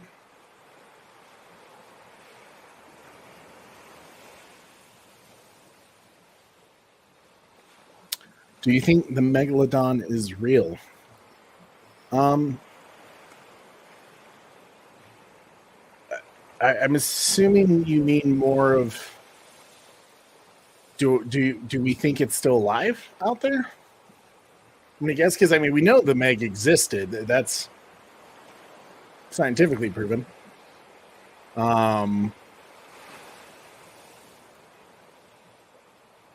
We have plenty of shark teeth to prove it. Do I think it's still out there? Corey messes me all the time because we talked about it earlier, the documentary that Discovery did with Shark Week that one year where they made it look like real footage of a Meg they're hunting, and I fell for it because I don't know, I think there's a sense of wonder and curiosity. I think that's what strokes our imagination and why we love movies like this, because we'd love to believe there's something out there that maybe we can't explain, or something that makes us find our humanity and kind of puts us in our place, kind of thing. I think that's one of the things we love about Godzilla is he's a force of nature that humanity can't dictate what he does.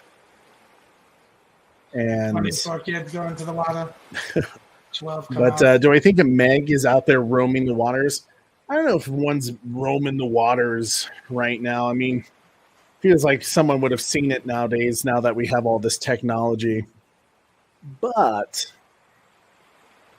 who knows? We're finding new species, prehistoric species all the time. And who knows if there's something lurking in the Mariana Trench. It's a cool thought.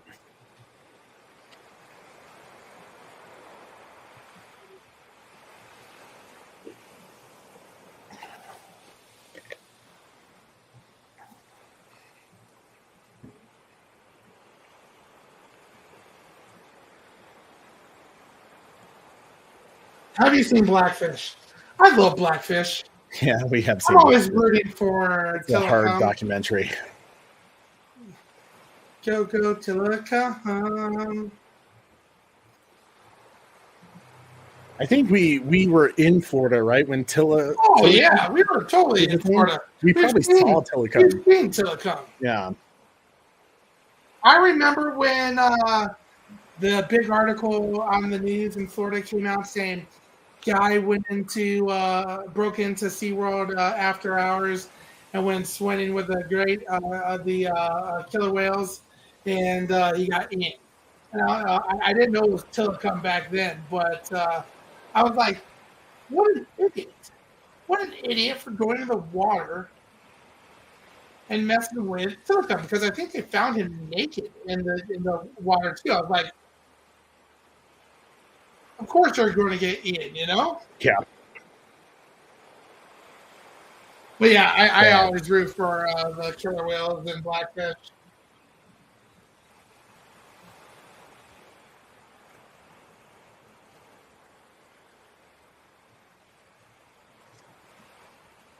Orca's a good movie. It's a lot like Jaws, but it has a little bit of a different element, not simply because it's a killer whale, but they give the killer whale a more character than just a mean, big great white hungry.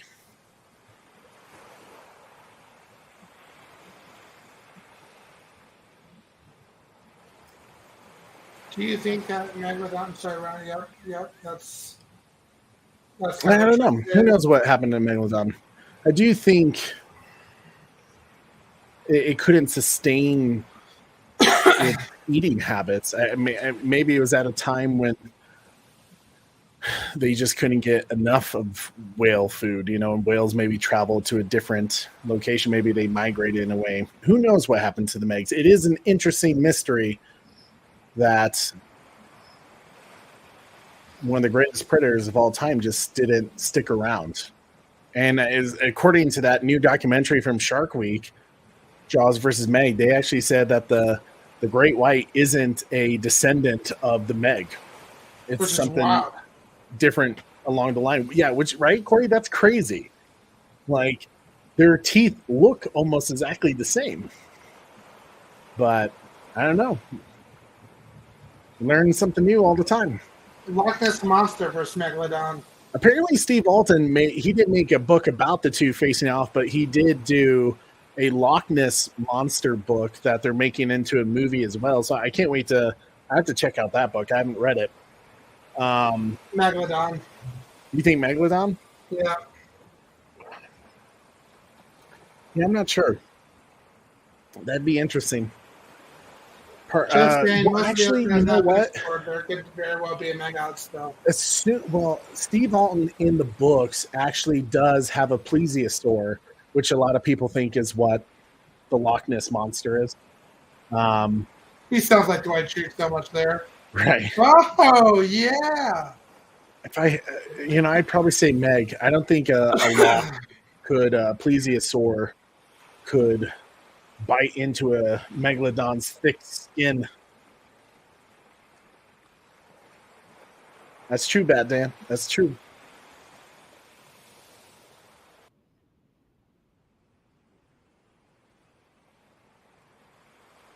Heller redeems himself. Yeah, there's a lot of sacrifice in this movie. It's kind of interesting. The only criticism one of the main criticisms I have of this movie is I feel like they flip a little too easy. Like, it's like the sacrifice, it's sad. And then they try to make it lighthearted by like someone cracks a joke. And it's like, why do we just have this moment of everyone's terrorized, tortured from seeing their friend die to, I'm going to kiss the shark that ate my friend, and then fall in the water. It's just a bit of weird flip flop. Like, no one has traumatized it. They find 5 minutes later to find a joke. That's the only criticism I have. But like I said, this film realized what it was. It's a fun action flick about a shark, some scary moments, but overall just a great fun time. Summertime,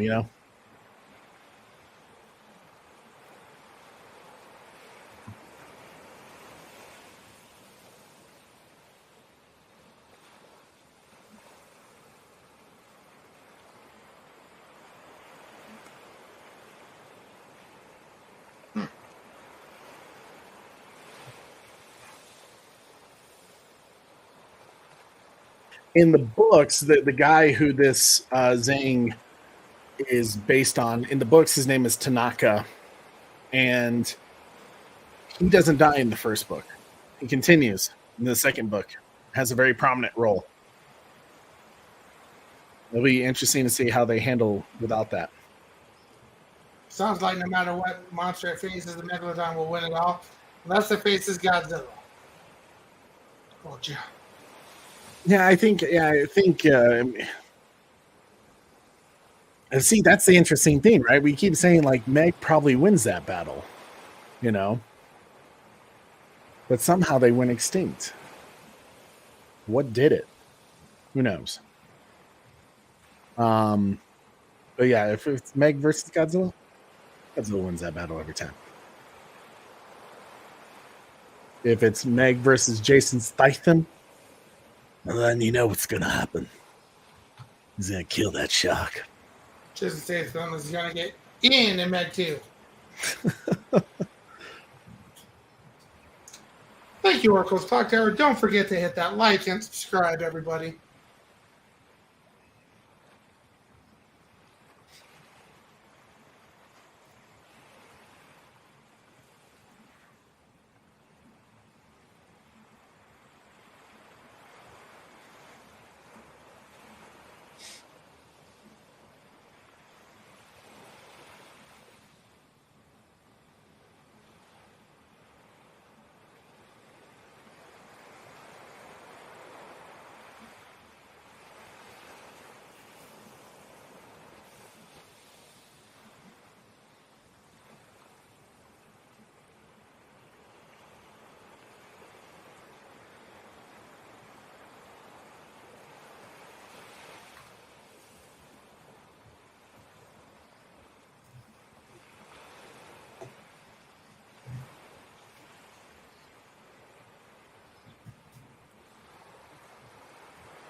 Red Hooded Outlaw says, "What are you most looking forward to in the Meg 2 movie?"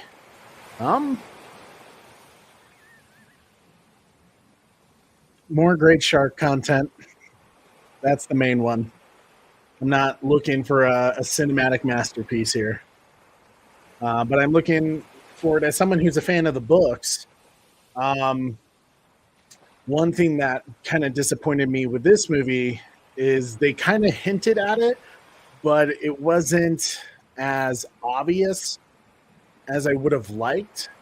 But the Meg at the end of the movie has an offspring that they capture, and that's called Angel, which is a huge character in the second book. Well, character. It's a shark that causes a lot of problems in the second book, and I would love to see them do Angel. I wonder if they're gonna kind of maybe tweak some of the events to where maybe Angel shows up at the end of the movie.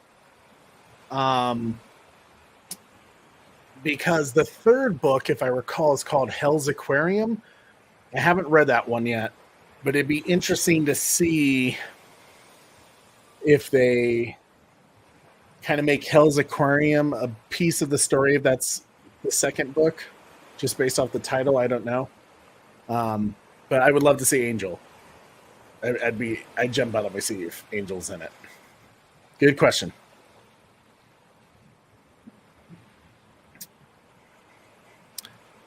The Dragon Trainer 300 says, have you seen the movie Rampage with The Rock in the movie The Giant Crocodile versus Godzilla? Or are you saying, have I seen Rampage and who would I think wins, the Giant Croc or Godzilla? I have seen Rampage. Awesome movie. Loved the game when I was a kid. No, I think, Corey, when you and I played Rampage, they made a PlayStation version. I don't know if we've actually, I don't think I was born when the arcade game came out.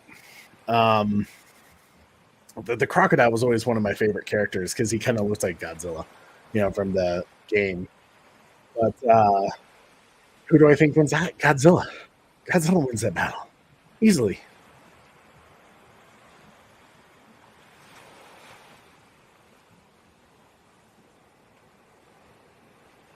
I do like Rampage, though. That's a solid film. I'm surprised we haven't gotten a sequel yet, or at least an announcement. I thought it did well enough. Batman's thoughts. Your opinion, is Jaws the Revenge a Christmas movie? It's kind of like the same debate that people say is Die Hard a Christmas movie. Corey, question for you. Do you think Die Hard is a Christmas movie? I don't consider it a Christmas movie personally. And why do you not think it is? It's not a Hallmark Christmas movie. No, it takes place during Christmas time. I hear what people are trying to say.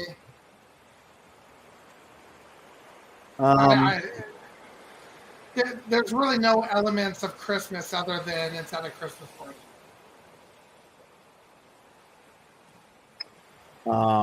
Yeah, man.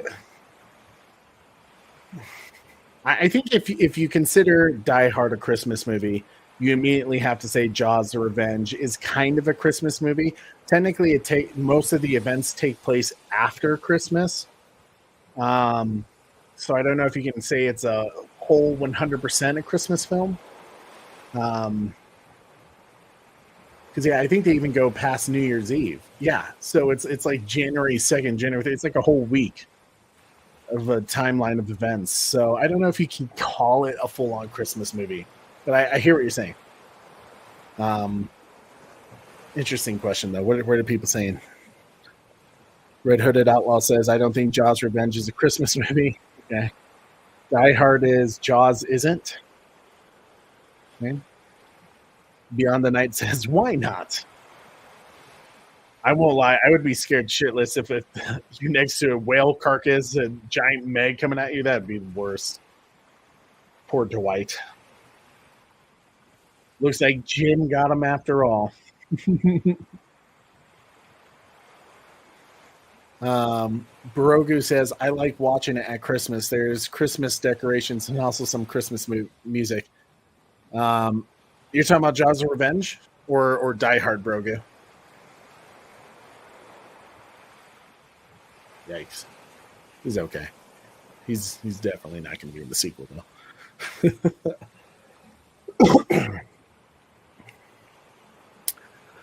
The Dragon Trainer 300 says, "And I think the giant crocodile will win against the megalodon." I would agree with that, actually. I think the theme that Croc has over the Meg is that it's like constantly, at least in that movie version, it's constantly evolving and getting stronger as time goes on. So I would and it's getting bigger. So yeah, I would probably say the giant croc wins that battle. I'm totally spacing. What do they call that croc? It has a name. Rampage croc.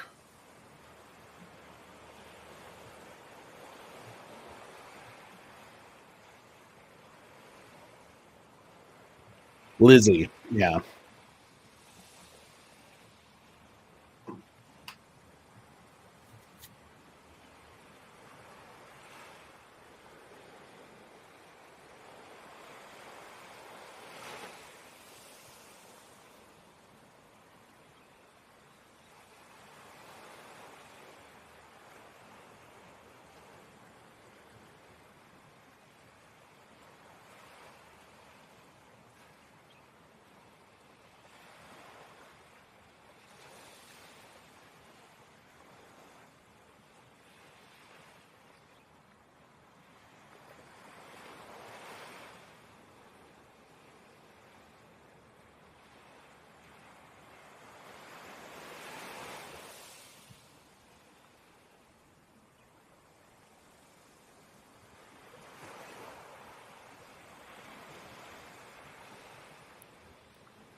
Grogu says Die Hard. Okay.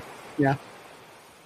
Yeah, I think the mayor of the town of Parker, former mayor, he is adamant, good friends of ours, he's adamant about Die Hard as a Christmas movie. I think that's the first film Mike watches, isn't it, Corey, for Christmas?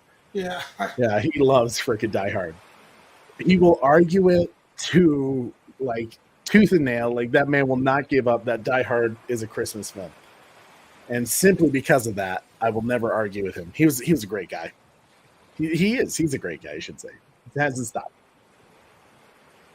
Batman versus Meg. Batman. Done. Beyond the Night. Lizzie. Yep. Yeah, Lizzie. Thank you for helping us. I did like Rampage, Butler. I thought Rampage was a fun film. In the book, the Meg doesn't attack this beach off of China. It actually attacks San Diego, and that's where all the craziness and chaos happens.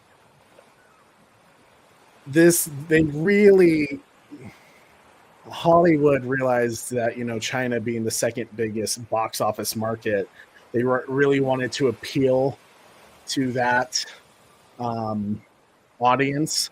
So they try to base a lot of the story in China, Thailand, Asia, so that way it would attract some of the audience. And it did. Meg was actually very successful. I think it made over $560 million in the box office, so which is why it got a second one. Jeffrey Dean was awesome in it. Oh, man, love Jeffrey Dean Morgan. He's my boy. How is Jonas's ex-wife already up and moving? Plot. She had to have something to do. In the book, she gets eaten.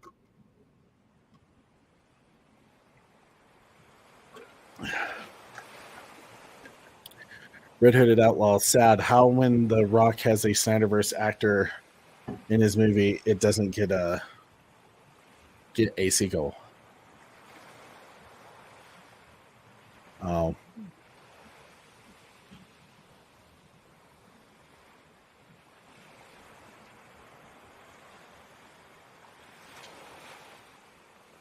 That'd be terrifying. I have no idea. Meg is just swimming underneath you.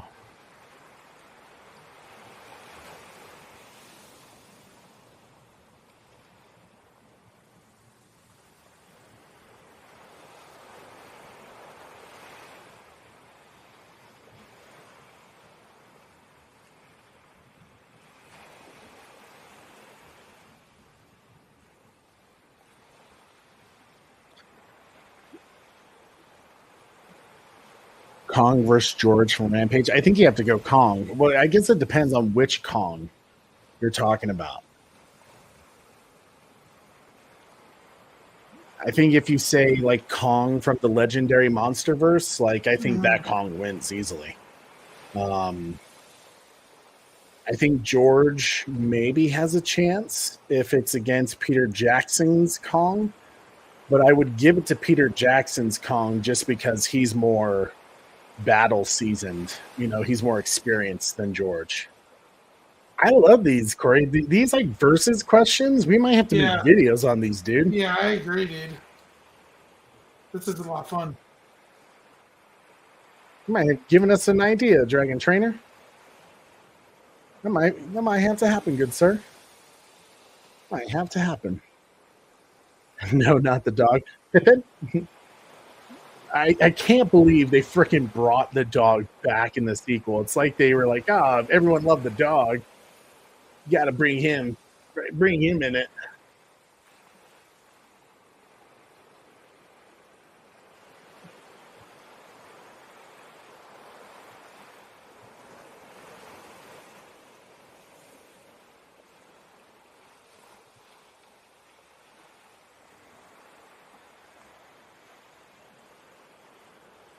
I could care less how many humans die in these movies, but I hate when one dies. Oh man, right? Yeah, Sarah. I keep wanting to watch I Am Legend with her because I've never seen the alternate ending. I've heard about it, but I've never watched it. So I bought it on Vudu, and I keep trying to get her to watch it with me because I think it's a great movie. And every time when I ask, "Hey, do you want to watch it?" she's like, "No, because they killed the dog." It's like, all right, I get it. Yeah. All right, BS. I have a question for you. Yeah, bro. Do you stay on the raft or do you try to swim to shore? I don't know. What would I know what I do. Flight or what's it? Fight, flight, or freeze? I know what I do. I'm taking my chances swimming back. You know, though, but see, here's my thing about that. I don't know if the Meg would have attacked the raft in real life. It probably would have gone after the people splashing around because it's attracted to sound. But here's the thing. There's so many people swimming back right now. This poor bastard. That's a great death. Corey, I think that should be your next shorts, your next series. Best cinematic deaths. Right. Memorable fatalities. What? Have you guys been catching the short? Been dropping a lot of shorts lately.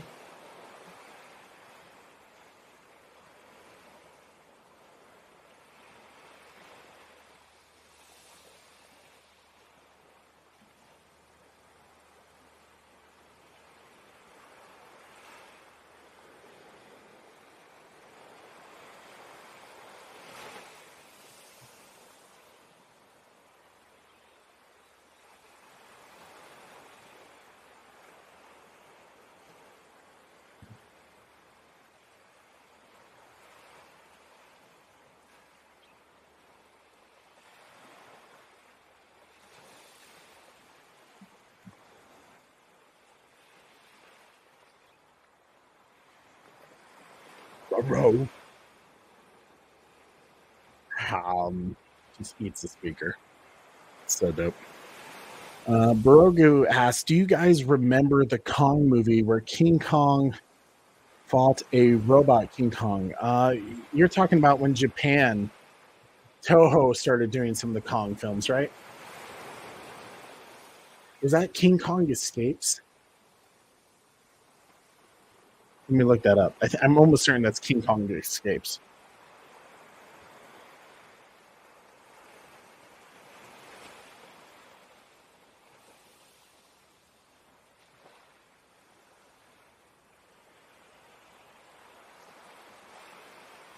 Yeah, it was. King Kong Escapes. 1967. Yeah. It's been a long time since I've seen that one. Oh, yeah, so you even said it, Broga. I have. So I think Red Hooded Outlaw Corey is saying he's seen the shorts. Oracle has. Beyond the Night says, haven't seen the ice cream one, but I will.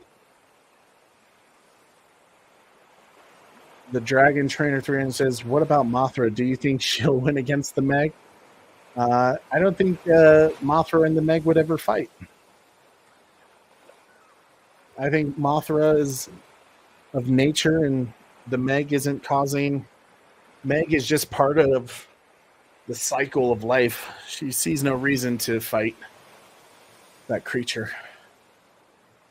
But if they ever did have to fight, I don't know. Does Mothra ever win a battle, really?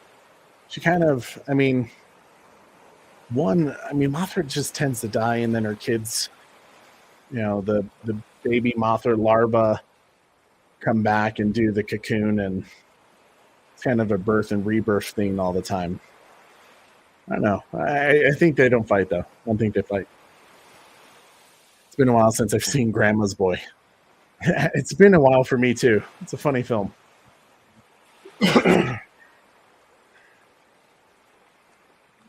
Wouldn't be a man versus nature film if something didn't work technology-wise. Yeah, Grandma Boy is a great movie. Love that movie so much. Zack Snyder versus the Meg. Zack Snyder. Because the pen is truly mightier than the sword. Mothra would drop some sprinkled dust on the Meg. Yeah. Oh, actually, that's a good point.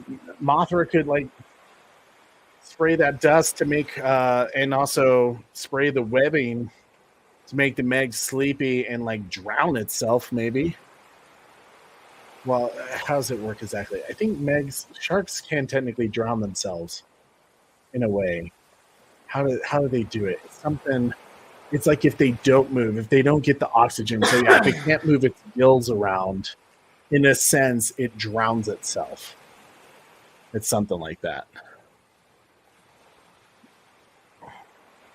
Gunny Poo versus the Meg. The Meg. Unless if it's a baby Meg. It's a child Meg. Maybe Gunn wins that one. Patty Jenkins versus Meg. Unless if Gal Gadot comes out of nowhere. Andy Muschietti versus the Meg. The Meg. Christopher Nolan versus the Meg. The Meg. Just kidding. Christopher Nolan wins that one. You just do Oppenheimer because somehow the government lets him actually use nukes in filming stuff. He just nuked the shark.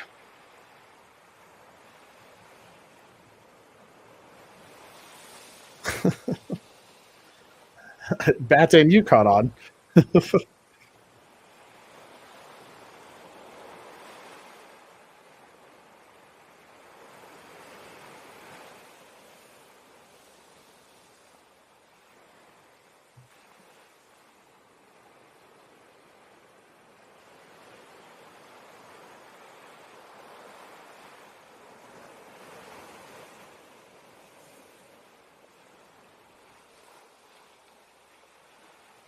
Oh, this scene. Just splits the shark right open.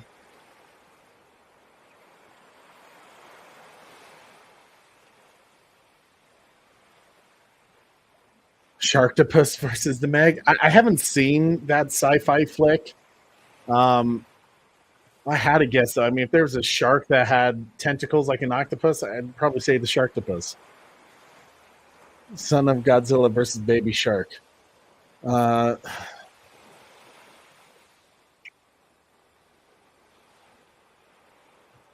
Manila? I think Manila loses. I was never a huge... But then if you're saying Godzilla Jr. from Godzilla versus Destroyer, I'd probably say Godzilla Jr. But if it's Son of Godzilla like Manila, then I think Baby Shark. Going with the Baby Shark. Wonder Wife, Sarah. Wonder Wife. Don't even need to question it. I caught that joke as well. Thank you, Red Hood Outlaw. This scene is so nuts, Corey. Yeah, it is. It's like one of those things where, okay, it's ridiculous, but you know what? It's Jason Statham. Boy.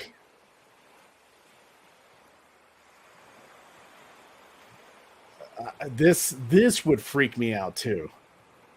Thing is bleeding all over the place, and my first thought was like, "Oh, here we go, shark attack."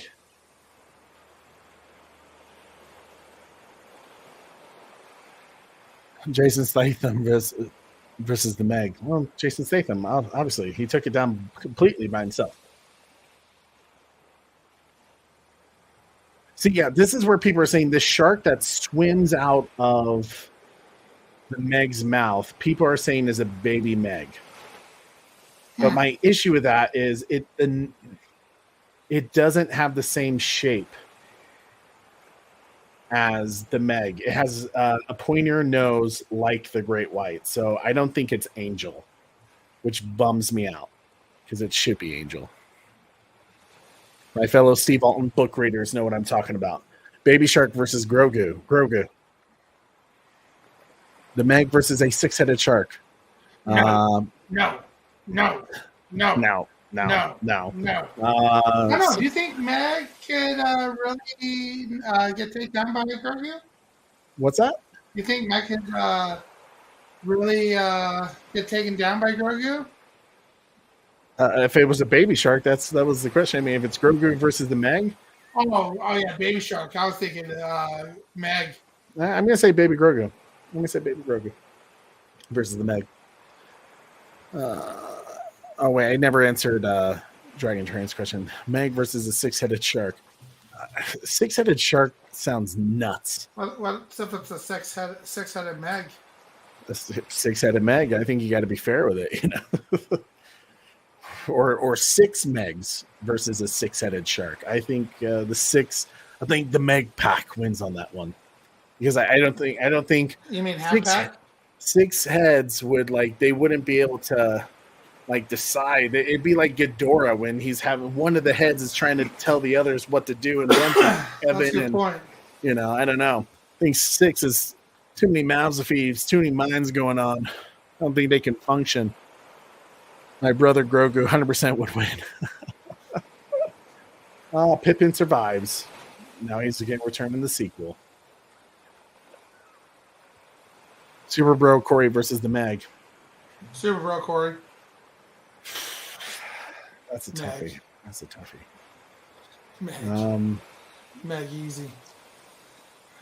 I think it depends. Does Super Bro Corey have any weapons? Does he have any? You know, I think if you put Super Bro Corey on the Orca ship and he's rocking it like Quint, I think Super Bro, you know what, Corey? I think you could put up a good fight. No, thank you. If you have the tools. I've seen what Corey could do when we played Sea of Thieves. And when we fought the Meg, we put up some good battles, Corey. That Meg is tough. Yeah, we did. Tatuga. The Bat Channel versus Super Bro Corey. We already did this in our show that we raised money for the American Foundation for Suicide Prevention. We already did a Bat Channel v Super Bro Corey Ultimate Edition and full circle who show. Won? Bat Channel easily won. No. But we had a certain person kind of break the tie, and you know what? We love her to death. Our dear friend Samantha Wynn, the actress, the amazing stunt performer, she was on that show with us, and she broke the tie because, you know, something she likes Superman. I don't know. She's a great person. She's a great person. Yeah, Samantha Wynn's the best. She's a great American. Great. She is a brand new American. Great American. Great American. But broker, to answer your question, Godzilla. You know who wins. Starro versus Godzilla. If it's James Gunn's Starro, Godzilla. Thanks God the dog is alive. It is kind of an abrupt ending, isn't it?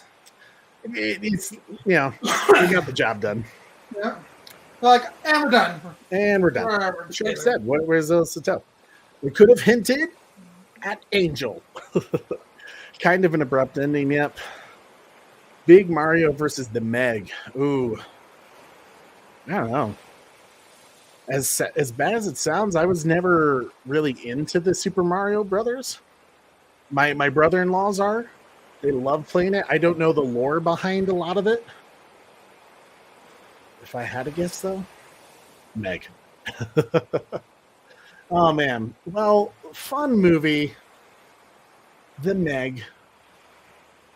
Like I said, it was the first movie I had ever read the book first and got to experience the movie. And I immediately was kind of like, oh man, there's like so many things that the book did that I really liked. And they changed a lot around. And I'm not a fan of that. But when I just like kind of put that away, when I closed that side of my brain and just watched the movie, I was like, it's a good movie. It's a good shark movie, nonetheless. In a genre filled of some good Jaws movies, some bad Jaws movies, some horrible shark movies that we don't like to talk about. Shark Attack, Open Sea, or no, is there Open Water? I think it's Open Water. Dark Tide. There's not a lot of great shark movies out there. This one's a good shark movie. I enjoy it. It plays with our imagination of what looms beneath the oceans. You know, what could possibly put us in our place when it comes man versus nature. We think we're invincible, and yet there's this creature. And when you think about it, one of the things I love about sharks is it's not that they're not evil creatures by any means of it, but if there's one place humans can find their humility, their humbleness, their place in the food chain, I think the ocean is a great place where we were not exactly made for the ocean, to survive in it. And clearly you're in their domain. They're the kings and queens of that environment, and they let you know it. How do they test things? They take bites. They're curiosity, just like us. And I think they're just fascinating creatures. I just love sharks. Always fascinate me. Mm-hmm. I think they're beautiful creatures. Even Jaws, when I first saw it as a kid, I didn't think, oh my God, sharks are evil. But I looked at it as like, wow, this is this amazing creature that can, every step of the way where they put those barrels on it and it kept doing the unthinkable. And it's just this very cool story about nature breaking through and kind of being untamable, I loved it. Muhammad Ali versus Tyson? None. So if you go by what Tyson said to Muhammad Ali, Tyson would say that Muhammad Ali is the best fighter of all time. Yeah, fighter of all time. I'm gonna go smoking Joe Frazier. If you go by what Tyson would say. That said, Muhammad Ali might come out of it with a missing ear. So, I mean, who really wins that battle then? If Muhammad Ali can't hear anymore, then come on, he didn't really bite your ear. My apologies, Bigwell. Meg versus Meg, is that like Family Guy Meg versus Meg? Yes. Meg. Which Meg? Meg. For what you were saying, Trey, it sounds like the book is very inaccurate. In terms of what? You mean the movie is not? I don't know. Winnie the Pooh? I've never seen that. I'll never watch it, Bat Dan. You are crazy for watching that movie, but that's same. I agree. That's all you, bro. One bite. Jaws was a natural story. Other shark tales that followed were a bit blown up. Yeah, they kind of went with a more B-movie element to it rather than man versus nature. Which I think that's where you kind of lose it, I watched a movie recently for the first time called The Reef, and they did a great job like the first half of the film. Once they kind of showed the shark, they kind of went unscientific with it. Like they went very they weren't really going unnatural with it. It wasn't just a mean shark. It was a shark that kind of had a purpose in terms of what it was doing naturally, and then they kind of just did things that were like, no, okay, the shark wouldn't have done that, but it wasn't bad. Bat Dan starts with a $2 super chat saying, super chat for you to watch Blood and Honey. I ain't paying to watch it. If you find a place to be free to watch, maybe Bat Dan. I don't know. Like I said, there's some movies that I like horror movies, but I like horror movies that actually have a good story and good acting. And Zod likes it too. But see, Zod, and I get the feeling that this film was just absolutely obnoxious, ridiculous. Yeah, because they can be a bit of a troller, both of them. Yeah. Especially Batman. For as much Batman likes it, makes me feel like it's a horrible movie. Batman, if you find Blood and Honey that we can watch for free and not illegally, watch it for free. Like if it's on, YouTube with videos or, with ads or. Isn't it on Netflix? I don't think it's on Netflix. Or if it's on Netflix, if it's on a streaming service, maybe we'll watch it with you. We'll do it on your channel too. But if we do that, then without question, you have to join us for Velocipaster. That is one of the greatest films of all time. 2.9 out of 10 on Zack IMDb. Snyder's Justice League wishes it was Tomatoes. Velocipaster. Oh my God. Blood and Honey has some of the best acting I've ever seen in a movie. Impossible. Velocipaster is the best. The Black Demon was a bit just. Oh, no way. Velocipaster is the better rated movie. Velocipaster. IMDb, 61% Corey, Rotten blow me Tomatoes. up here. Blow me up full screen. There we go. Velocipaster is a cinematic masterpiece Bible that should just be accepted amongst all as the greatest piece of cinematic literature of all time. They should make classes on it. Said that with a straight face. Trey, you forgot to. Did he do a super chat? I did not. Batman, here's to say thank you for your $2 super chat. Here you go. You ate my bird.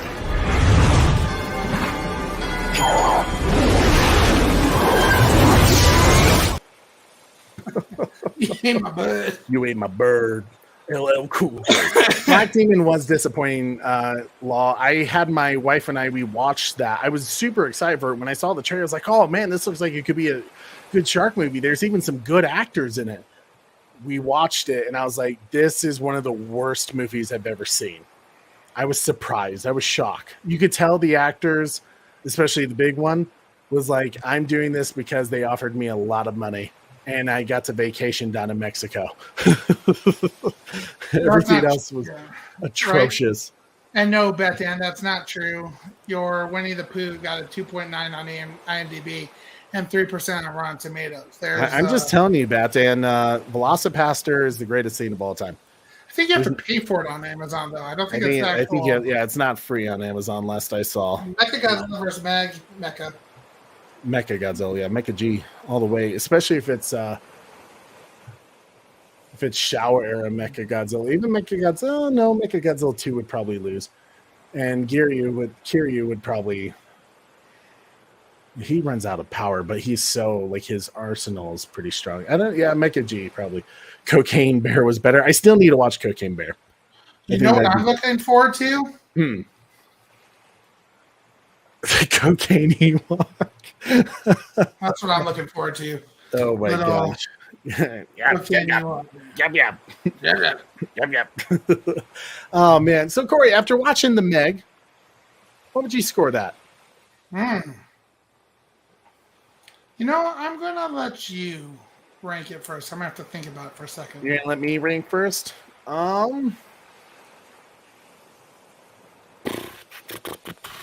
It's a good movie.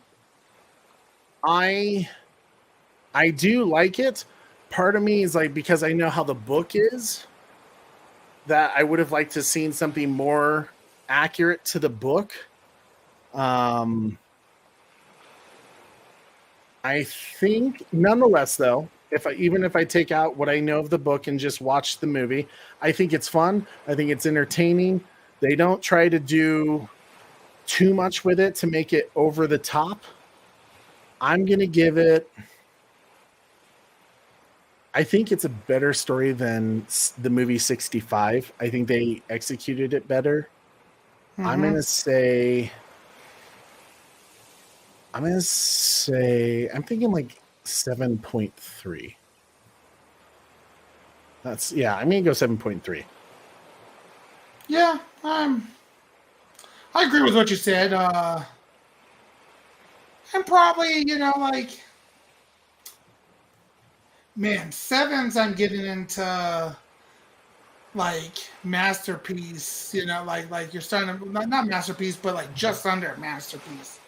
For is how I kind of think of sevens. Like 8, 9 are nine's a masterpiece. Eight's, like a That's how top you tier score things. I always movie. think like anything above a 9.5 is without question a masterpiece. Yeah, Nines means it's a freaking phenomenal film. yeah, Not quite perfect, but just about. Eights means it's a solid film that's like super enjoyable, like, and you can just keep yeah. coming back, and it's awesome. And then sevens is like it's a good movie. It's good. You don't Six, think this is a good movie as well? I think sixes are like it's a good movie. If it's like on TV, maybe I'll check it out. Maybe once in a blue moon, I'll watch it when I'm bored. That's where you rate sevens, as if you will like might watch it. Like sevens. Oh no, sevens you're are still like gonna it's watch a it good on the movie. but Sevens, it's a good movie. sevens to me, you're still going to be watching it on a TV show, TV channel if it pops up. Okay. This is what honestly, man, I'm like right there. I'm like borderline, like high 6, low 7s. I think I'm gonna have to give it a 6.9. 6.9. Yeah, That's 6.9. not bad. That's Yeah. not bad. I liked it better than 65, of course, and I gave 65 a 6.5. 6.9. It's not quite in that. Like, do I is it a movie that I actually stop on? On the television, not as often. If it was there. This is probably only my third time watching this movie. Oh wow. Okay. Yeah, but I still enjoyed it. It's still a great movie. Oh yeah. But yeah, it's but I can see what you mean. The book being a better book there. The book just like dramatizes a few things. There's a little bit more going on and more like it, especially where it leads into the second book. Like Jonas has like PTSD from this entire event, and in this, and from what I've seen from the trailer, it just looks like it's Jason Statham, being a badass again. It's not him being frightened out of his mind to get back into the water. You didn't really get that. Yes, he becomes a drunk, but he becomes a drunk because he feels guilty for leaving his friends behind, not because there's something lurking in the oceans that scares the shit out of him, which is what the second one kind of leads into. Yeah, absolutely. Yeah, it's right there. It's 6.97. It's right there. Yeah. Well, out of curiosity, what's the audience saying? Yeah, Carrie Kelly with a 7.2. 7.8 from the Batman Who Laughs. 7.6 from Nine Lives in Hell here. The Bat Dan's Thoughts says 7.293, 218, 293, 238, 919, The Meg is 7.5 out of 10 from Law. Okay. 7.1 from Butler. 6.9 from Beyond the Night. We got 7.7 from Oracle's Clock Tower. 7.2 from Red-Headed Outlaw. Trevor H with a 6.8. Bat Fanatic with a 7. 7.4 from hashtag Restore the Snyderverse guy. Wayne Enterprise say 6.8 for me. Space Godzilla versus the Meg. Space Godzilla. Godzilla versus Jet Jaguar. G-Man. Yeah, Godzilla. I'm looking at Godzilla versus Space Godzilla now. I'd like to go with G-Man as well still. Yeah, I think Godzilla all the way. Yeah. Man, yeah. So I think that's fair. I think anything above a 6 is worth this film, because it's definitely enjoyable. I think it's a fun movie in a genre of not so great shark movies out there. This is one worth watching, and I think no one would say that it's a bad film. I think people would say it's fun. It's just a damn good time. It's a good summer movie. Yeah. And it came out at the right time. I think it came out right when Shark Week ended. It was like the weekend. Bam, there it is. And it's kind of a similar case with this, where Shark Week just ended this last weekend.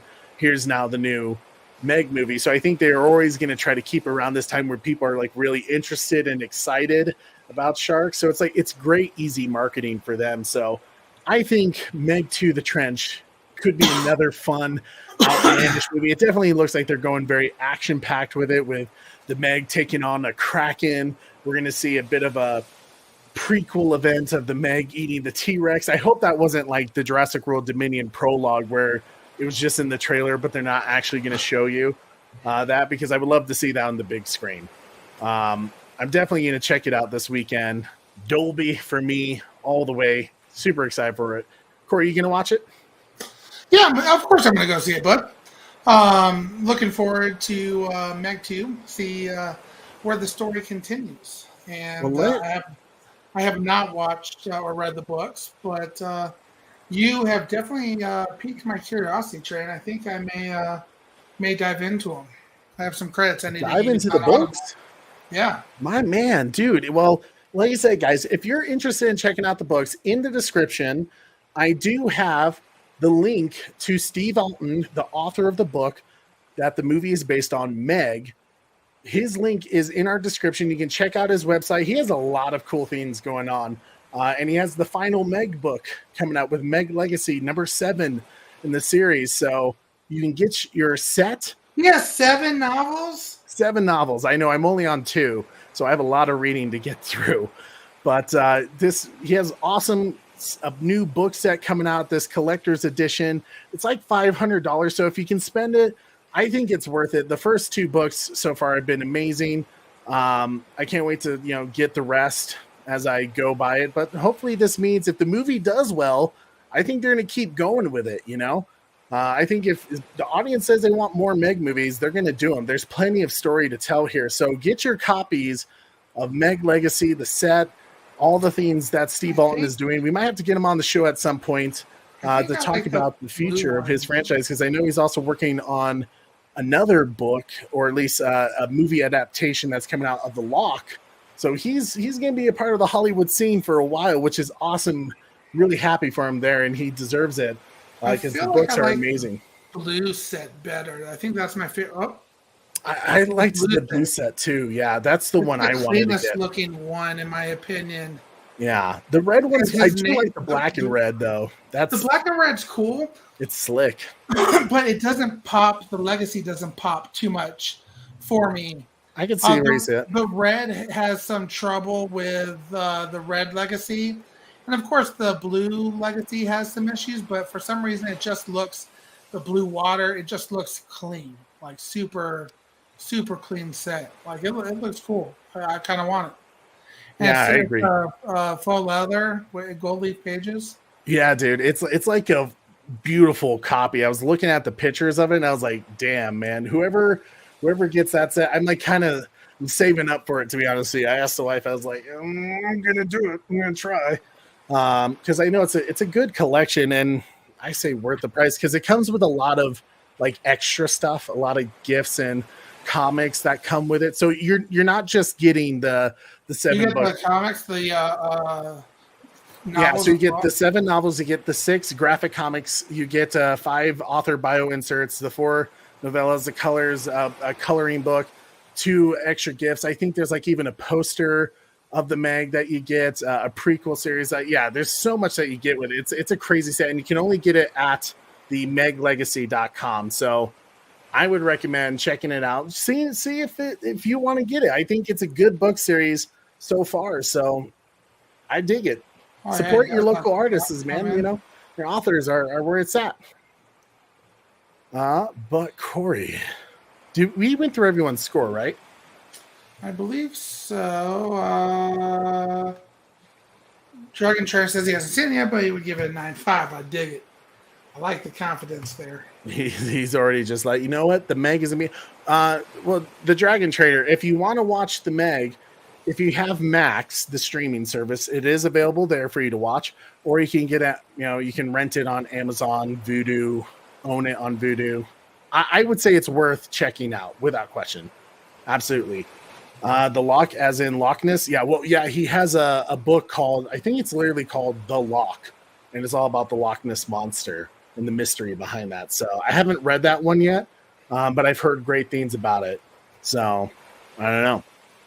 Definitely worth giving it a read or so. But sweet guys, I'm excited. Hopefully you are as pumped as I am for Meg 2: The Trench, the new film coming out this weekend. Definitely, if you haven't already, smash that like, share this video, subscribe if you haven't already, and hit that notification bell so you can check out our spoiler-free review of Meg 2: The Trench coming out this weekend after we see the movie. We're going to be talking about, we might score it. If our spoiler-free video does well enough, we might actually go into it and talk about the book versus the movie and do a whole breakdown like that. But I'm excited for it nonetheless. We need more good shark movie content. Absolutely. And I think this one, big budget, Jason Statham, Megalodon, sign me up. I'm there. I'm all there for it. Corey, do you have anything to add before we head out? No, I think I may bump up my score and give it a 7-1. The reason why I was thinking about it, I was like, man, am I being too hard on it? Because if I'm thinking the shark movie, I'm only going to go for Jaws every single time. But so I'm going to bump it up just slightly. So it could change. Who knows? That's fair. Some things grow on you, as it comes up. Absolutely. But nonetheless, guys, thank you so much for hanging out with us. As always, we love you. Thank you, Battalion, for hanging out with us. Make sure you subscribe to our channel. Help us get to 10,000 subscribers. We want to be able to do charity streams so we can raise money for all those great fundraisers that we really care about, and they do good work like the American Foundation for Suicide Prevention, Feeding America. I would also love to do things like the Wounded Warriors, all those great things helping out just to make the world a better place. We can't do it without you guys. So help spread the word about the Bat Channel. Tell them to join the hashtag Battalion. We got some big things coming up. Some secret things that you guys are going to really be excited for. That's going to take us all the way there. So guys, thank you so much for hanging out with us. Also would like to give a special shout out to Bat Dance Thoughts, Neo Sevens, Trevor H. I think that's everybody who did a super chat tonight. That's super awesome of you guys. Thank you so much, guys, for the super chats. It really does mean a lot to us that you support us. Cool things coming. I'm so excited. Guys, have a wonderful night. Don't forget, tune in weekly. Same bat time. Same Bat Channel. See you later, guys. Have a wonderful night. Peace.